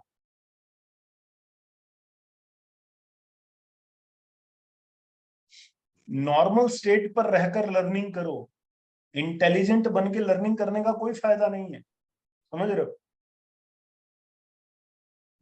एस्ट्रोलॉजर की कुंडली में ये योग है, तो अगर एस्ट्रोलॉजर की कुंडली में ये योग है तो 10th Lord plus 8th Lord दोनों थर्ड हाउस में बैठे हैं, एस्ट्रोलॉजर की कुंडली है, तो उसको हम क्या कह सकते हैं? उसको हम ये बोल सकते हैं ऑनलाइन एस्ट्रोलॉजी को कीजिए, ऑनलाइन तरीके से अपनी एस्ट्रोलॉजी को कीजिए। अब एक और मैं चीज आपके साथ में शेयर करूंगा यहाँ, कि कई दफा ना जब हम बात करते हैं किसी भी चीज की यूटिलाइजेशन, तो चेंज ऑफ प्लेस कौन सा घर है ये बताइए? थर्ड हाउस है। ऑनलाइन एक्टिविटी कौन सा घर है? थर्ड हाउस है। अब कहने को आप साफ बोल सकते हैं कि 10th लॉर्ड 8th हाउस के साथ में है, 8th लॉर्ड के साथ में है, तो आप ऑनलाइन एस्ट्रोलॉजी कर लीजिए, ठीक है, बिल्कुल सही सजेशन आप देंगे, कोई दिक्कत नहीं है। लेकिन अगर आपने कह दिया ऑनलाइन भी कर लीजिए और घर चेंज करके कर लीजिए, यानी कि चेंज ऑफ प्लेस करके, तो कैसा है? एक बात को हमेशा याद रखिएगा, जब आप किसी भी हाउस की ज्यादा से ज्यादा यूटिलाइजेशन करना शुरू कर देते हैं, फॉर एग्जांपल यदि आपका 12th हाउस आपके लिए बहुत अच्छा काम कर रहा है, आप फॉरेन कंट्री भी चले गए हैं, आप मेडिटेशन भी कर रहे हैं, आपके चैरिटी में भी कोई कमी नहीं आ रही, इसका मतलब क्या है? कि आप 12th हाउस को 100% यूज कर रहे हैं। तो कोई हाउस जिसको आप 100% रिस्पेक्ट दे रहे हैं, तो वो हाउस आपको कितना परसेंट देगा? सोचिए, वो आपको 100% ही दे।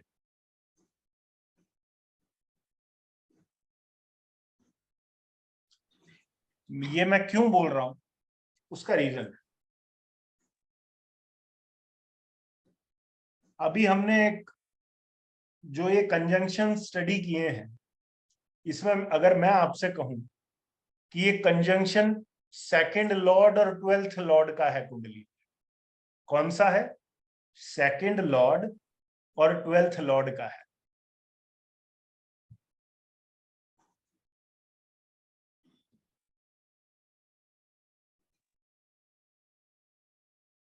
जब आप ज्योतिष को एक इंटरप्रिटेशन के रूप में, एकेडमिक्स के रूप में जब आप उसको पूरा कर लेते हैं, तो उसको आपको उसकी प्रैक्टिकल टेस्टिंग कहीं ना कहीं करनी होती है। और प्रैक्टिकल टेस्टिंग आप कैसे करोगे? उसका एक एग्जांपल है, कैसे? जैसे मान लीजिए उसका एग्जाम्पल ये है कि मान लीजिए आपका सेकंड लॉर्ड 12th लॉर्ड के साथ में कंजंक्ट, ठीक है,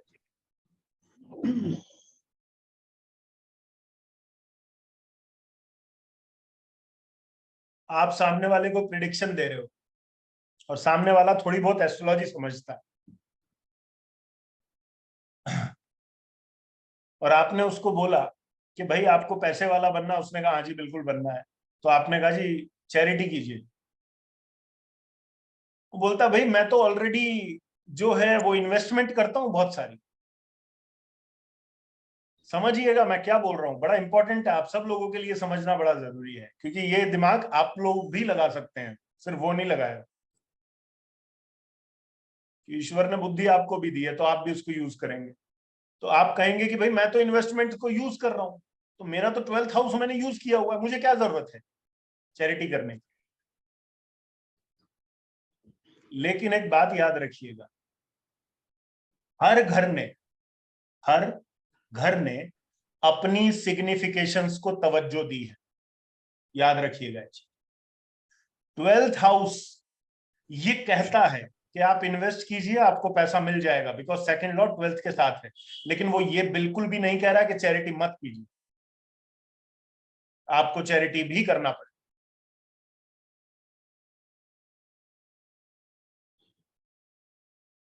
और अगर आप इन्वेस्टमेंट कर रहे हैं इस पोजीशन में, सेकंड एंड 12th लॉर्ड में, आप इन्वेस्टमेंट कर रहे हैं, आप चैरिटी कर रहे हैं, आप एक्सपोर्ट इंपोर्ट कर रहे हैं, आप मेडिटेशन भी कर रहे हैं, और आप लेट गो भी कर रहे हैं, आपने 12th हाउस को कितना परसेंट यूज कर लिया? 100% यूज कर लिया। अभी आपको 100% वेल्थ भी देगा, याद रखिए।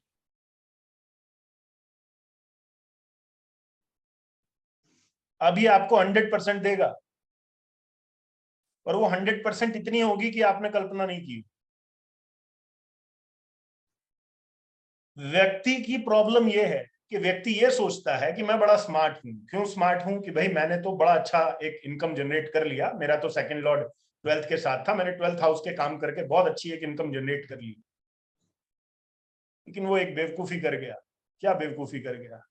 वो ये नहीं समझ पाया कि ईश्वर उसको इतना देने के लिए नहीं बैठा था जितना दिया, वो उससे ज्यादा उसको देना चाहता था, लेकिन ये इतना लेकर एक तरफ हो गया और इसको लग रहा है मुझे बहुत मिल गया।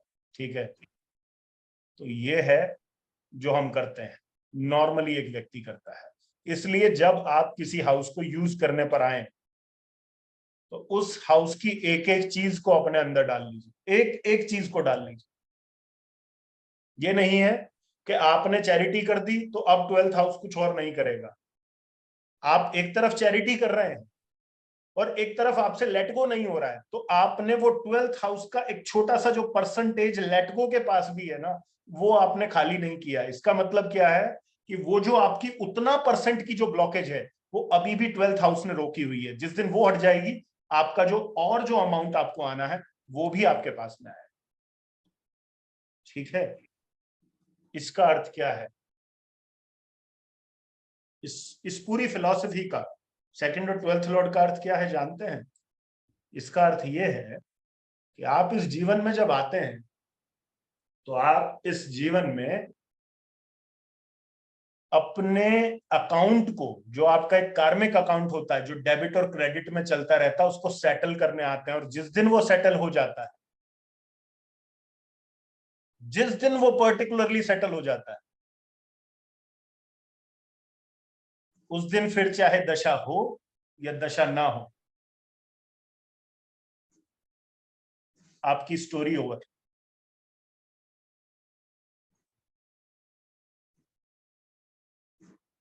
ये क्रिस्टल क्लियर है फिलॉसफी, ये समझ लीजिएगा इस चीज। और ये डेट आपको उतारना ही पड़ेगा, 100% उतारना। और इन सब चीजों की जानकारी आपको कंजंक्शन से मिल जाएगी। क्यों? उदाहरण देता हूं।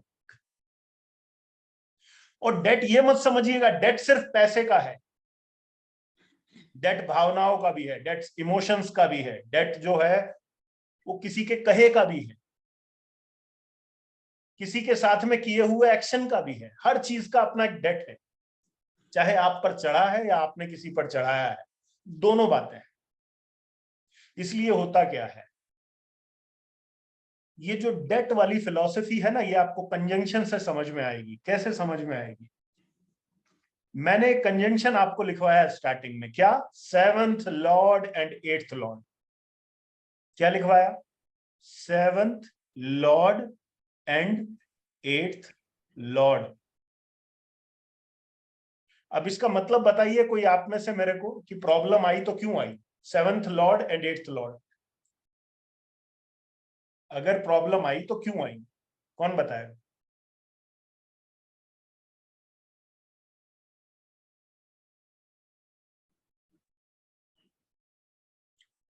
मोहित दुबे जी, आप बताइए, 7th लॉर्ड और 8th लॉर्ड में प्रॉब्लम आई तो क्यों आई?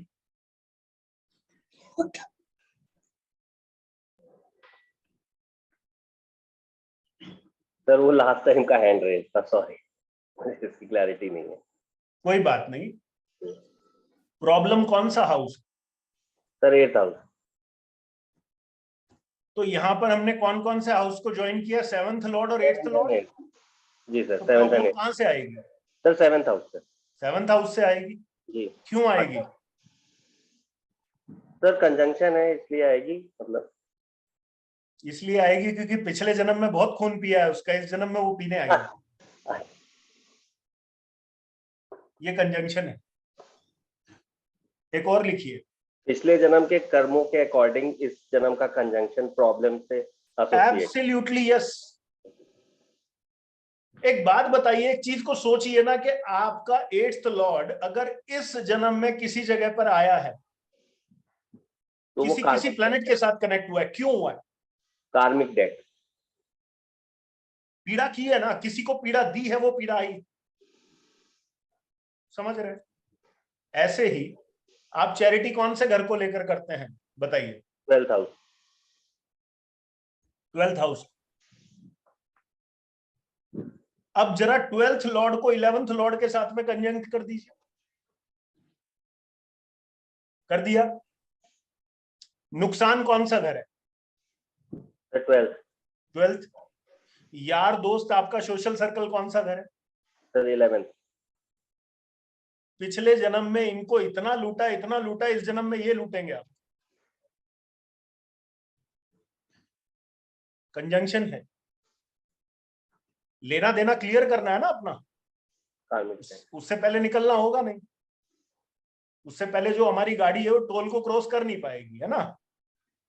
तो अपना टोल जो है ये क्रेडिट और ये डेबिट। तो ये क्रेडिट और डेबिट जो है ना, यही आपको कंजंक्शन से समझ में आता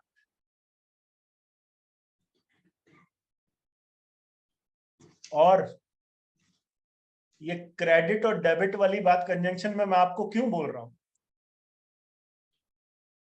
क्योंकि एस्ट्रोलॉजी आपके जीवन में कुछ और करे या ना करे, एक काम बहुत जरूरी करे, इस बात की मैं गारंटी देता हूं। आप पैसा कमाए ना कमाए, मैं नहीं जानता आपके भाग्य में क्या है, आप अपने को कितना योग्य बनाते हैं, कैसा बनाते हैं आप सब लोग, ये सब आप लोगों के अपने हाथ में है। डेस्टिनी वगैरह छोड़ दीजिए। लेकिन एस्ट्रोलॉजी एटलीस्ट आपको आपके जीवन को समझने में आपकी इतनी हेल्प जरूर कर देगी कि उसको समझकर आप एक बेहतर इंसान जरूर बन जाए। और आपको हर इंसान वैसा ही दिखाई देगा जैसा ईश्वर ने उसको बनाया। फिर आप जानते हैं क्या कहेंगे? अरे इसके 2nd हाउस में मार्स राहु है यार, ये गालियां नहीं देगा तो मैं गाली दूंगा। एस्ट्रोलॉजी ये करती है आपकी। तो कोई पूछे ना कि एस्ट्रोलॉजी करने से सबसे बड़ी चीज आपके जीवन में क्या होती है, तो एस्ट्रोलॉजी करने से सबसे बड़ी चीज आपके जीवन में एक्सेप्टेंस आ जाती है। आप चीजों को एक्सेप्ट करने लगते, आप शिकायतें आपकी दूर होने लगती। आप देखेंगे मेरा 12th लॉर्ड 11th के साथ में कंजंक्ट है, आपका दोस्त आपको चीट करके चला गया, नो वरीज भाई, डेट था, उतारना था। ये नहीं लेता, किसी और ने लेना था। और जिस दिन ये चीजें आएंगी और ये चीजें दिमाग में बैठेंगी ना, ये खुल जाएगा यहां से आप खुल जाओगे, यहां से आजाद हो जाओगे। इसलिए ये लेन देन आपको चुकाना ही पड़ेगा। और इस लेन देन को समझने के लिए ना एक बड़ी छोटी सी स्टोरी है, बड़े काम की है। हर स्टोरी आपको एस्ट्रोलॉजी के और क्लोज लेकर जाए। पुराने समय में आप जैसा कोई विद्वान ज्योतिषी था, उसका नाम था कालिदास। बहुत प्रगाढ़ ज्योतिषी, बहुत विख्यात ज्योतिषी, जो एक बार प्रिडिक्शन कर दे, एक बार लिख दे, तो उसके लिखे हुए को कोई नहीं काट सकता था। ये बोलते थे भाई अगर इसने लिख कर दे दिया तो वो होगा ही।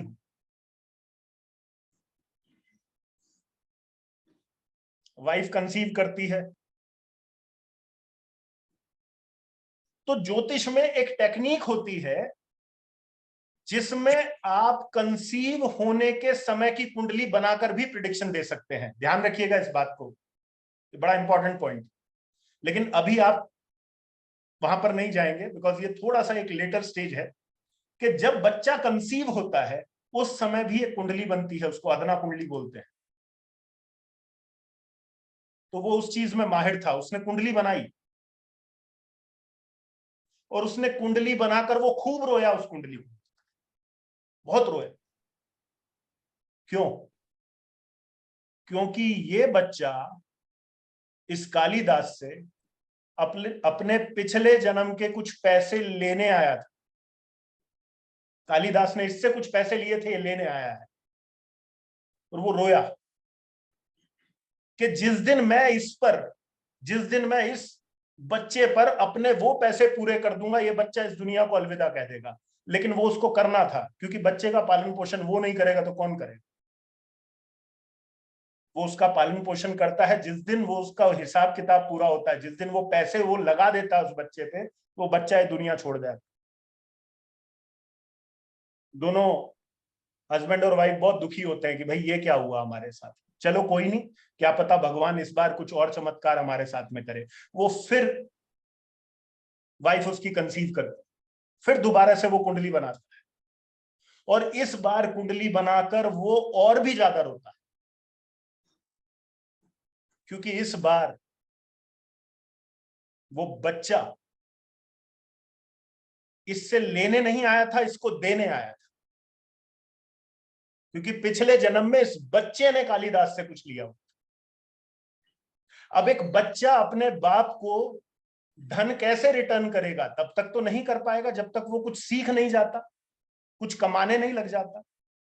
तो कालिदास तो ज्योतिषी था, वो सोचता है ठीक है कि भाई मैं अपने ज्योतिष को यूज करके कोई ना कोई एक ट्रिक खेलता हूं। तो वो क्या ट्रिक खेलता है? वो बोलता है मैं इस बच्चे को ना स्कूल भेजूंगा, ना कॉलेज भेजूंगा, ना कहीं भेजूंगा, क्योंकि अगर ये स्कूल गया, कॉलेज गया, तो ये विद्वान बनेगा, विद्वान बन के ये कुछ ना कुछ कमाई करेगा, और कमाई करके वो पैसे मुझे लाके देगा, और उसके बाद ये चल बसेगा। तो मैं ना इसकी स्कूलिंग होने दूंगा, ना इसको कॉलेज भेजूंगा, कहीं नहीं भेजूंगा। खैर, जब बात डीएनए की आती तो वो तो अपना काम करेगा, खून तो अपना काम करेगा। अब बच्चा किसका? कालिदास का, जो खुद इतना विद्वान, उसका बच्चा कैसे विद्वान ना हो? वो कालिदास डेली बेसिस पर अपने क्लाइंट्स की कुंडलियां देखता, उनको बनाता। वो बच्चा चोरी छुपे एक जगह एक पेपर पर उन कुंडलियों को लिखता रहता। टाइम बीतता गया, 15 साल हो गए, 16 साल हो गए। वो बच्चा सीखते कालिदास को पता भी नहीं चला, वो कालिदास से भी एक लेवल ऊपर चला गया। इस लेवल का प्रगाढ़ विद्वान वो बच्चा बन गया। लेकिन कालिदास ने उसको किसी की भी कुंडली देखने से मना कर दिया। क्यों? क्योंकि उसको पता था कि ये कुंडली देखेगा, इसको कोई ना कोई पैसा देगा, वो पैसे इसको मिलेंगे, ये पैसे मुझे देगा, और ये चल बसे। उसी जगह का एक राजा, जिसके घर पुत्र पैदा होता है, वो वहां के सबसे विद्वान पंडितों को बुलाता है, बोलता है कि मेरे यहाँ पुत्र प्राप्ति हुई है, तो आप सब लोग मेरे बच्चे की कुंडली बनाइए। वो करीबन 50 पंडितों को बुलाता है। वो 50 के 50 लोग उस राजा के पुत्र की कुंडली बनाते हैं और राजा को सौंप देते हैं, ये पकड़ भाई अपने बच्चे की कुंडली। अब राजा बोलता है कि भाई ये क्या हुआ? इस कुंडली में तो ये लिखा हुआ है कि ये जो राजा का पुत्र होगा ये राजा की ख्याति को डुबो देगा, राजा के सारी संपत्ति को नष्ट कर देगा, और ये पुत्र नहीं कुपुत्र के रूप में राजा के यहाँ जन्मा है। लेकिन इस इवेंट के अंदर कालिदास का वो बच्चा अपनी माँ के साथ गया होता है और बोलता है कि माँ मैं कुछ करूंगा नहीं लेकिन मेरे को ले चल। तो वो क्या करता है, एक दीवार पर एक कुंडली ड्रॉ कर देता है और उस कुंडली के ड्रॉ करने के नीचे लिखता है ये राजा का पुत्र जो है ये बड़ा विद्वान होगा, बड़ा परम प्रतापी होगा और ये राजा के ख्याति को और बढ़ा दे। राजा घूमता हुआ उसके आसपास आता है और देखता है कि ये आदमी कौन है जिसने 50 पंडितों के अलग कोई भविष्यवाणी की। तो उसको बड़ा अचरज होता है। खैर राजा उसको ढूंढवाता है, वो आ जाता है बच्चा, बोलता है ये तुमने कैसे की? बोलता है ये जो 50 पंडितों ने आपके पुत्र की भविष्यवाणी की है इसमें उन्होंने गलत अयनामशा ली है, मैंने इस अयनामशा के हिसाब से आपके पुत्र की कुंडली बनाई है और उस कुंडली के अनुसार आपका पुत्र जो है ये परम प्रतापी होगा। राजा कहता बताओ तुम्हें इनाम में क्या चाहिए? खुश हो जाता है, बोलता मुझे इनाम में कुछ नहीं चाहिए। बोलता है ठीक है इनाम तो नहीं, हम एक काम करते हैं, चलो हमारी तरफ से खाने की भेंट ले जाए। वो खाने में एक टिफिन जो है वो पैक करके उसको दे देता है। वो घर आता है और जैसी वो टिफिन खाता है वो बच्चा समाप्त। कालिदास आता है, खूब रोता है, खूब रोता है और अपनी पत्नी को बुला के कहता है क्या हुआ था? पत्नी बताती है, बोलती है वो टिफिन लेकर आओ। वो बोलती है टिफिन का क्या करोगे, उसमें तो खाना था। बोलते नहीं तुम लेकर आओ। वो टिफिन खोलता है, उस टिफिन में सोने की उतनी ही अशर्फियां होती हैं जितनी उस बच्चे ने कालिदास को कमा कर देना था। उसका डेट पूरा हो जाता है, और डेट पूरा होने का मतलब क्या है कि वो बच्चा दुनिया छोड़ चुका है। इसका अर्थ क्या है? इस पूरी कहानी का सार क्या है? इस पूरी कहानी का सार यह है कि जो आपका डेट है, जो आपके ऊपर जो भी कार्मिक डेट है वो आपको निकालना पड़ेगा। ये कंजंक्शन जो है उस डेट को निकालने में आपकी हेल्प करेगा। कैसे निकालोगे? टेक्निक आपको पता है। तो 10th लॉर्ड के साथ में क्या करना है? 10th लॉर्ड के साथ में उस प्लैनेट को यूज करना है जिस प्लैनेट ने 10th लॉर्ड को बांधा हुआ। अब एक कुंडली बनाइए धनु लगन की।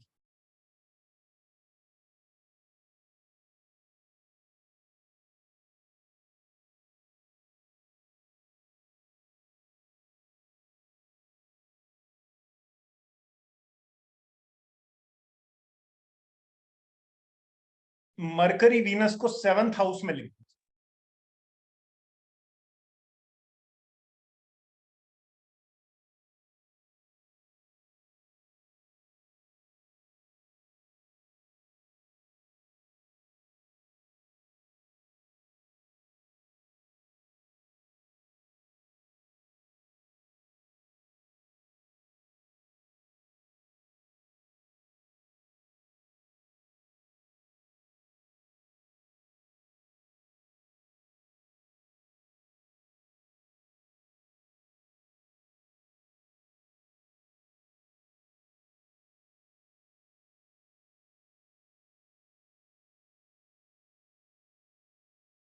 इसमें सर्विस कौन सा लॉर्ड है?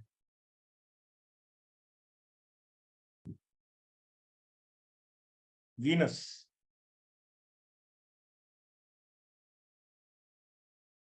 इसमें डॉक्टर कौन सा लॉर्ड है? इसमें लॉयर कौन सा है? वीनस को ही लो।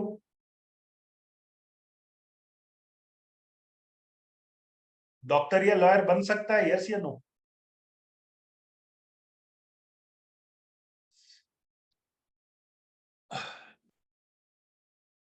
अमित जी अनम्यूट कीजिए। सर जय श्री राम। जय श्री राम जी सर। तो 10th लॉर्ड का 6th लॉर्ड के साथ में कंजंक्शन है यहाँ पर। जी सर। लॉयर बन सकता है? जी सर।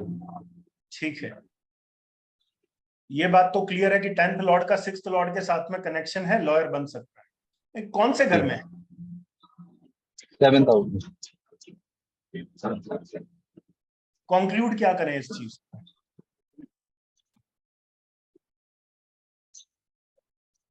कंक्लूजन ऐसे निकल सकता है कि योग 7th हाउस में बन रहा है, तो अगर 7th हाउस को यूटिलाइज करके अगर वो उस प्रकार की सर्विसेज दें तो वो बेटर है।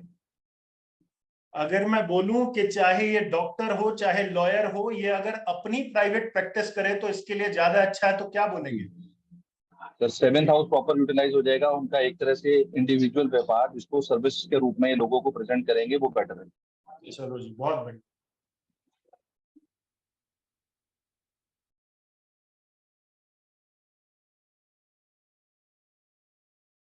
आज की क्लास को प्रैक्टिस कर लोगे अच्छे से तो आपको कंजंक्शन में मास्टरी हो जाएगी, मैं बता रहा हूं। ठीक है,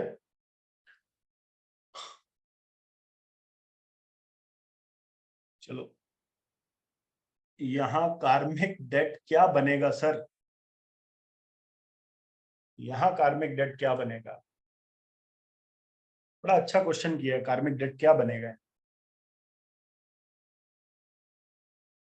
यहां 7th लॉर्ड किसके साथ में कंजंक्ट है? 6th के साथ। यानी कि रिलेशनशिप में झगड़े होंगे नहीं होंगे? क्यों होंगे? क्योंकि पास्ट लाइफ में जैसा ट्रीटमेंट दिया है रिलेशनशिप को वैसा ही इस जन्म में रिसीव हो। सोचने वाली बात क्या है?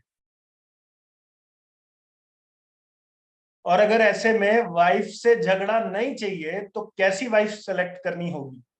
6th लॉर्ड और 7th लॉर्ड। अगर चाहते हो, हाँ क्या बोल रहे हो लॉयर? अरे केस ठोक देगी भाई वो बेचारा, पहले उसकी कुंडली ऐसी है और कर दो। खैर, जोक्स अपार्ट, लॉयर भी ले सकते हो और सेवा भाव वाली फीमेल का भी चुनाव कर सकते हो जिसके अंदर एक सर्विस ओरिएंटेड अप्रोच हो, जो एक सेवा भाव रखती है। वैसी फीमेल आपके लिए बहुत अच्छी। ठीक है, नर्स भी चलेगी, डॉक्टर भी चलेगी, लॉयर भी चलेगी। ठीक है ना? लेकिन लॉयर के केस में आप ये जरूर कह देना, सवारी अपने सामान की खुद जिम्मेदार है। ठीक है, चलिए। तो ये कंजंक्शन आपने समझा। अब एक और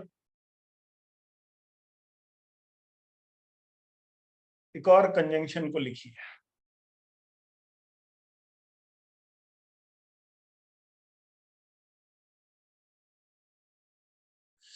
कुंभ लगन की पत्रिका बनाई है।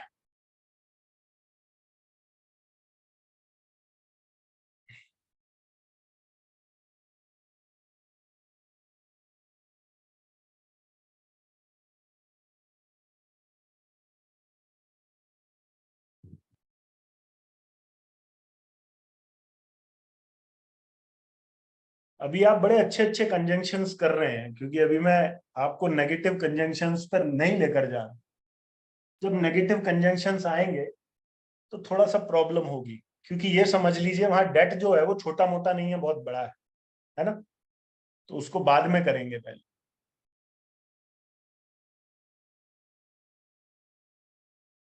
पहले गुड न्यूज। ठीक है, तो यहां पर आप वीनस मार्स को लिख दीजिए, 7th हाउस में लिख।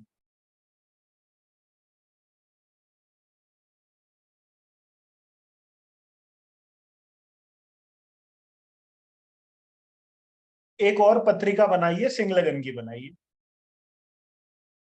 एक तो आपने ये बना ली है, एक सिंहलग्न की और बनाइए, और उसमें वीनस मार्स को 6th हाउस में लिखिए। यहां पर आपने कुंभ लगन में वीनस मार्स कहां लिखे? 7th में। सिंह लगन में कहां लिखोगे? 6th हाउस में। इस तरीके से लिख लीजिए।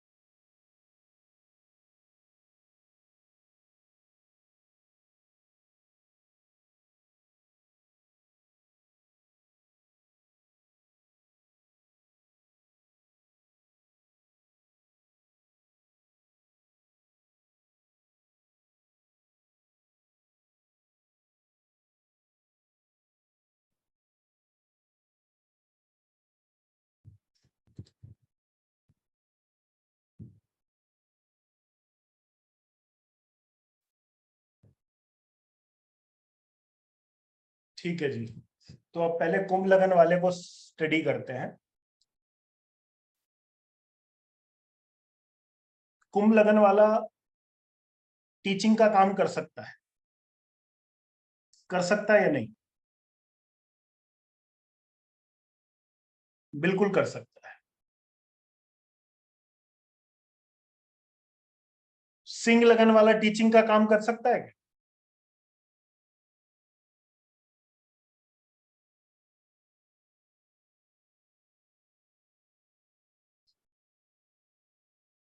है नो कौन लिख रहा है भाई? नहीं कर सकता?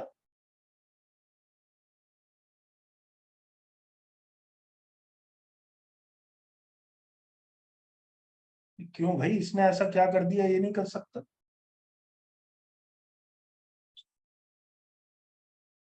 ठीक है, ये भी कर सकता है।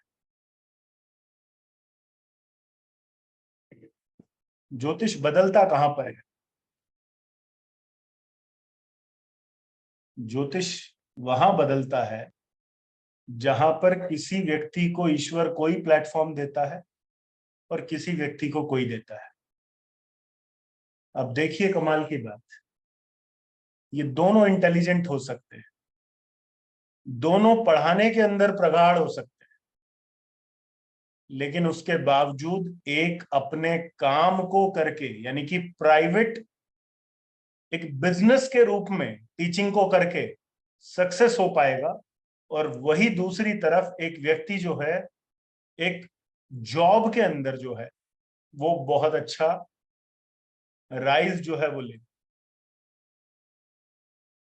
दोनों एक साथ में है, 10th लॉर्ड विद 9th, लेकिन एक व्यक्ति जो है उसको बिजनेस के रूप में बहुत अच्छा कर रहा है और एक व्यक्ति जो है उसको जॉब के रूप में ज्यादा अच्छा। समझ गए आप? सिंह लगन वाला क्या करेगा? सर्विस करेगा। एक्वेरियस लगने वाला क्या करेगा? बिजनेस करेगा। ठीक है, तो इस तरीके से अगर आप देखें तो आपको एक बात समझ में आई हो, कंजंक्शन कैसे काम करते हैं ये तो आप लोगों को क्लियर हो ही चुका है, अपनी अपनी कुंडली पर लगाएंगे, प्रैक्टिस करेंगे तो कंजंक्शन तो कहीं जाने वाला है नहीं। लेकिन और कैसे?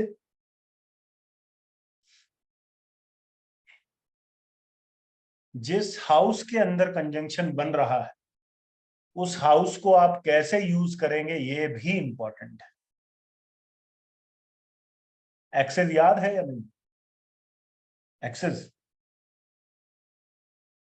एक्सिस बैंक की बात नहीं कर रहा हूं भाई, एक्सेस ज्योतिष में जो एक्सेस बनते हैं हाउसेस के, आपका अकाउंट जरूर हो सकता है लेकिन अकाउंट से बाहर आ जाओ, ज्योतिष पर है हम। ठीक, तो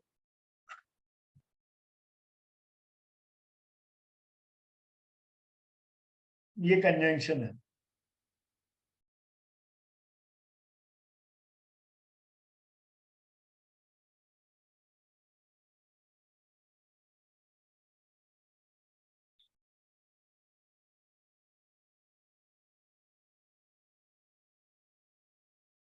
super class time, what is the power of manifestation in astrology? I didn't get you, क्या बोलना क्या चाह रहे हैं?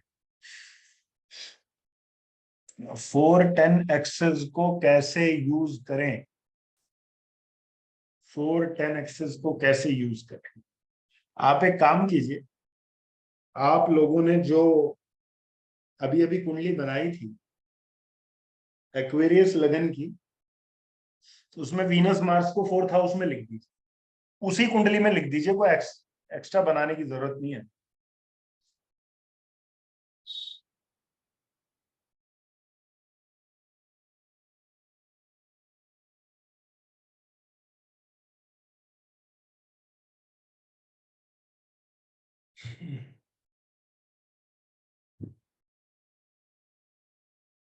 अपने घर पे एक बड़ा सा बोर्ड लगाएं, और लिख दें XYZ एजुकेशनल सेंटर, पढ़ाएं वहां पर।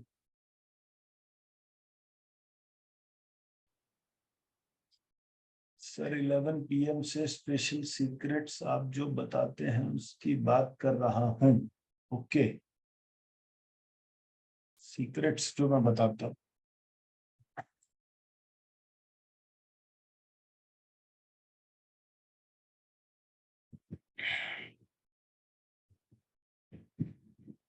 ओके, टिप्स की बात कर रहे हैं। Mars, Venus and fourth.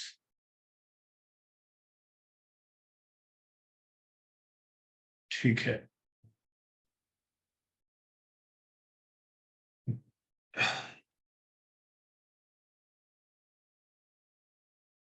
Medical astrology. Medical astrology वैसे मैं आप लोगों का आएगा, बताऊंगा आप लोगों को, लेकिन उससे पहले मैं आप लोगों को बता दूं अभी क्या है, अगस्त चल रहा है ना, सितंबर में एक फ्री कोर्स है मेडिकल एस्ट्रोलॉजी का, आप सब लोग वो अटेंड कर लेंगे। उसके अंदर कौन सी डिजीज होगी, किस कारण से होगी, आपके बॉडी का टाइप क्या है, कौन सा दोष है त्रिदोषा में, वात पित्त कफ में, कौन सी डाइट आपको चाहिए, किस तरह का ट्रीटमेंट आपको चाहिए, सारी चीजें आपको क्लियर हो जाएंगी। और हो सकता है अगर पॉसिबल रहा तो मेरे साथ कुछ मेडिकल प्रैक्टिशनर्स भी होंगे जो थोड़ा और अच्छे से गाइड कर देंगे। तो आप लोगों के लिए बड़ा जरूरी है, उसको अटेंड कर लेना, काम करेगा आप लोग। ठीक है, चलिए जी, कंजंक्शन को ही आगे बढ़ाते हैं। पहले 2 प्लेनेट के कंजंक्शन को समझ लो भाई, 3, 4, 5, 6, मैं 8 प्लेनेट का कंजंक्शन भी बता दूंगा कैसे काम करता है। पहले 2 प्लेनेट को तो समझ लो अच्छे से।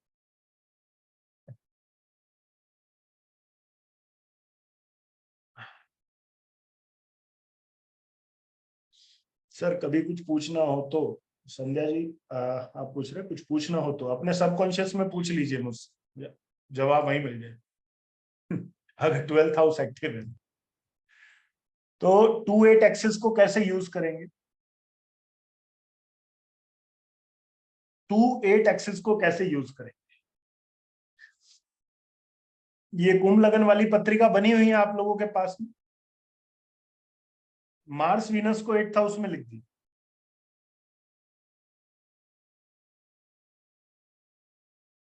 मार्स वीनस को 8th में लिख दीजिए।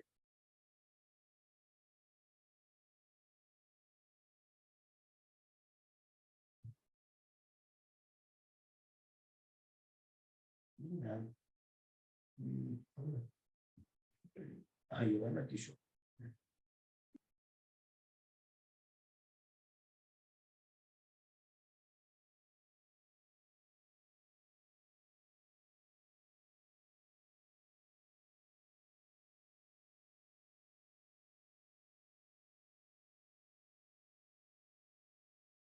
अब 8th हाउस जो है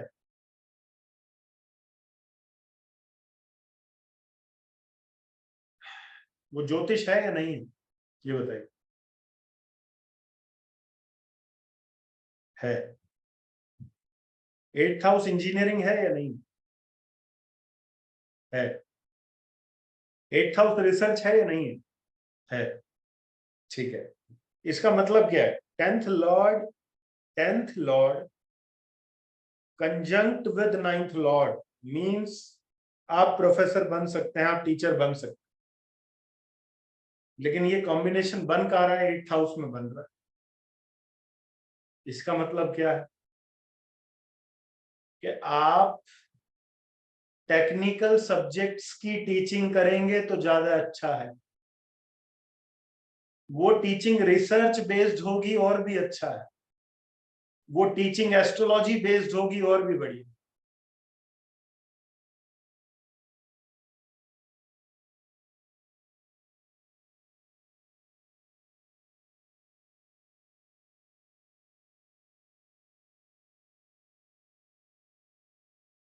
आपके पास 10 महीने लगभग ये कोर्स चलाया चलेगा बेसिकली, तो 10 महीने में एटलीस्ट आपका 400 से 500 हॉरोस्कोप्स देखना बनता है, अगर आप चाहते हो कि आपको एक्सेस, कंजंक्शन, हाउसेज ये सब अच्छे समझ में आ जाए।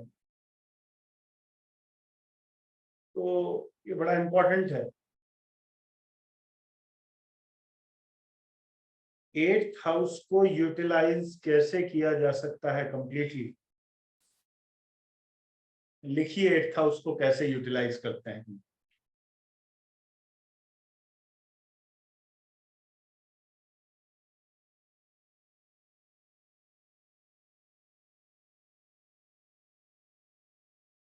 पहला पॉइंट लिखिए,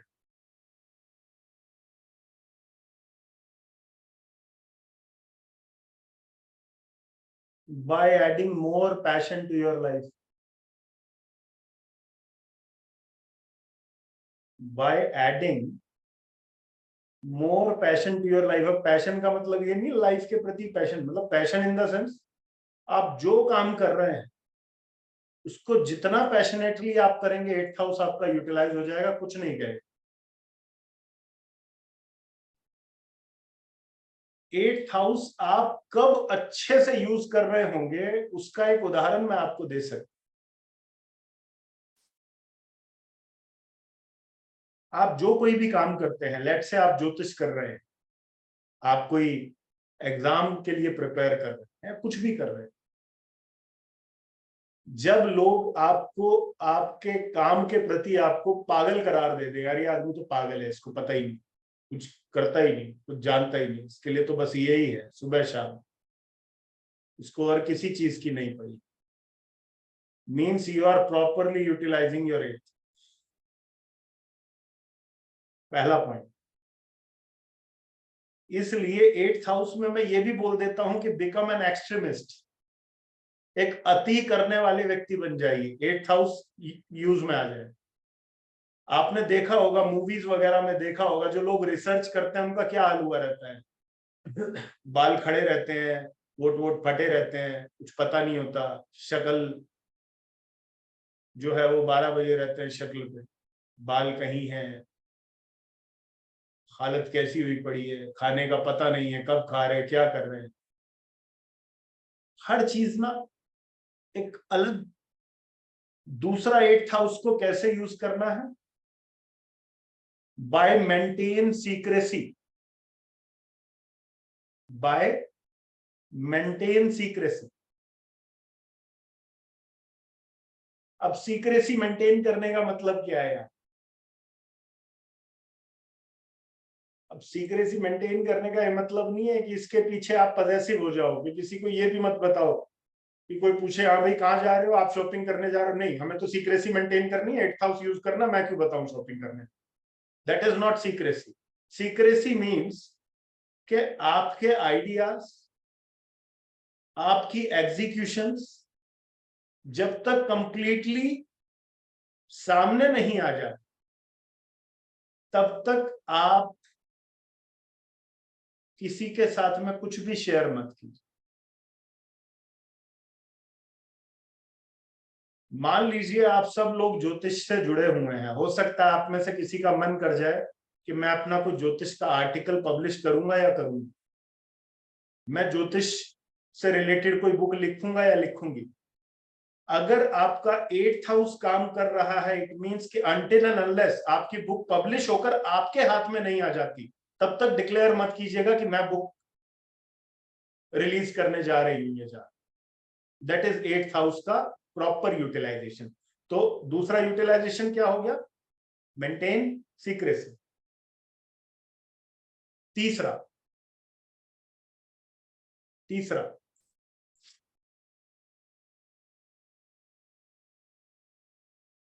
तीसरा 8th हाउस का एक और भी इंपॉर्टेंट रूल है।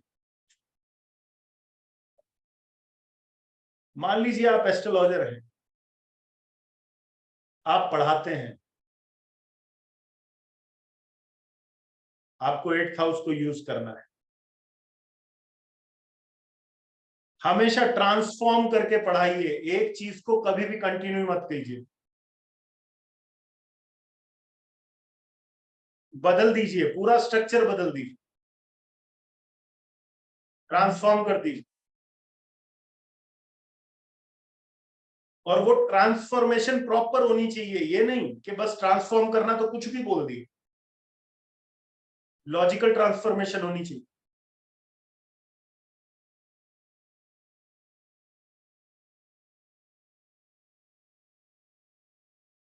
कभी एक जैसा ना लगे कुछ भी। जब लोग ये कहना शुरू कर दे इस व्यक्ति की हर चीज अलग है, means you have completely mastered your 8th house. ये हो गया, 5th पे आ जाइए।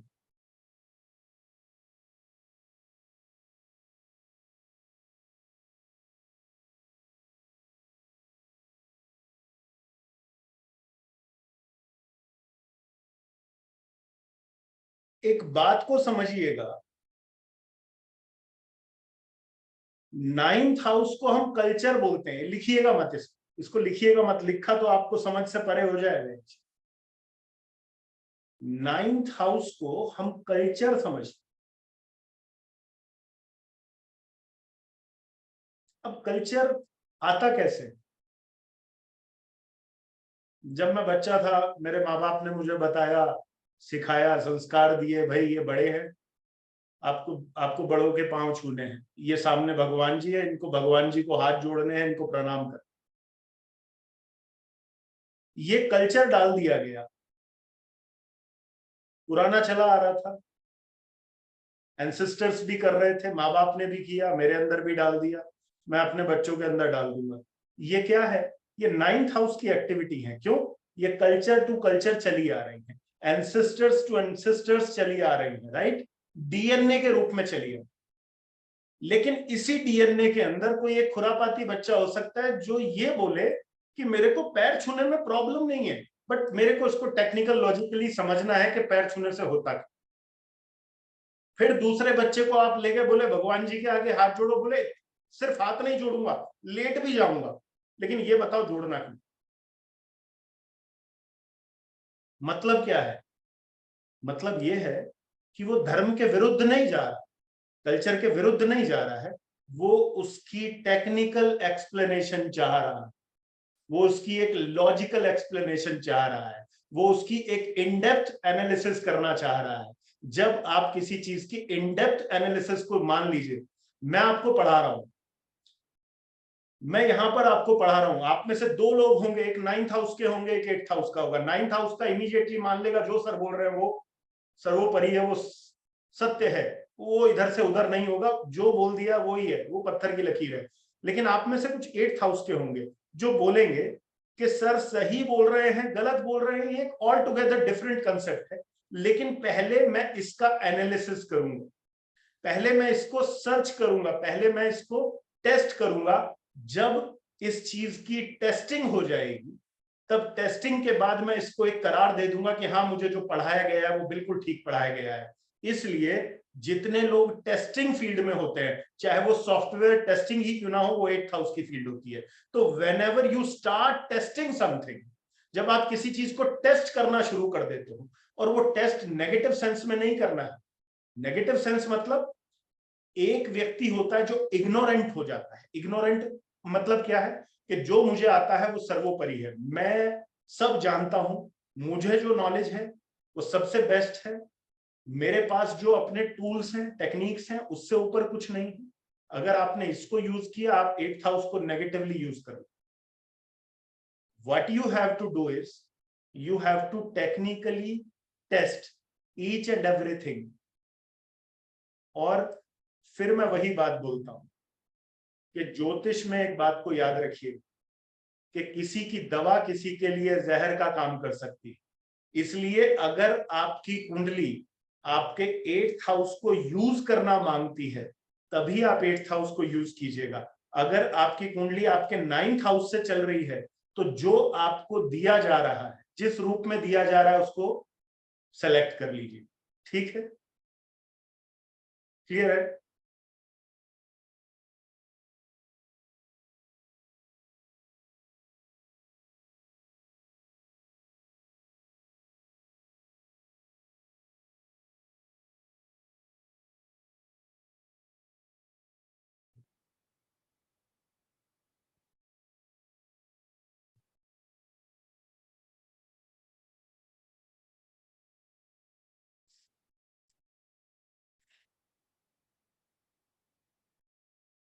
एक बार मैं काम कर रहा था तो करते करते किसी ने केपी एस्ट्रोलॉजी में मेरे से बड़ा अच्छा क्वेश्चन किया। बोला सर 8th और 12th हाउस जो है ना, ये आज बहुत बड़ी रेमेडी दे रहा हूं मैं आप लोगों को, ध्यान से सुनना इस चीज, कभी जीवन में दोबारा वो चीज पे आए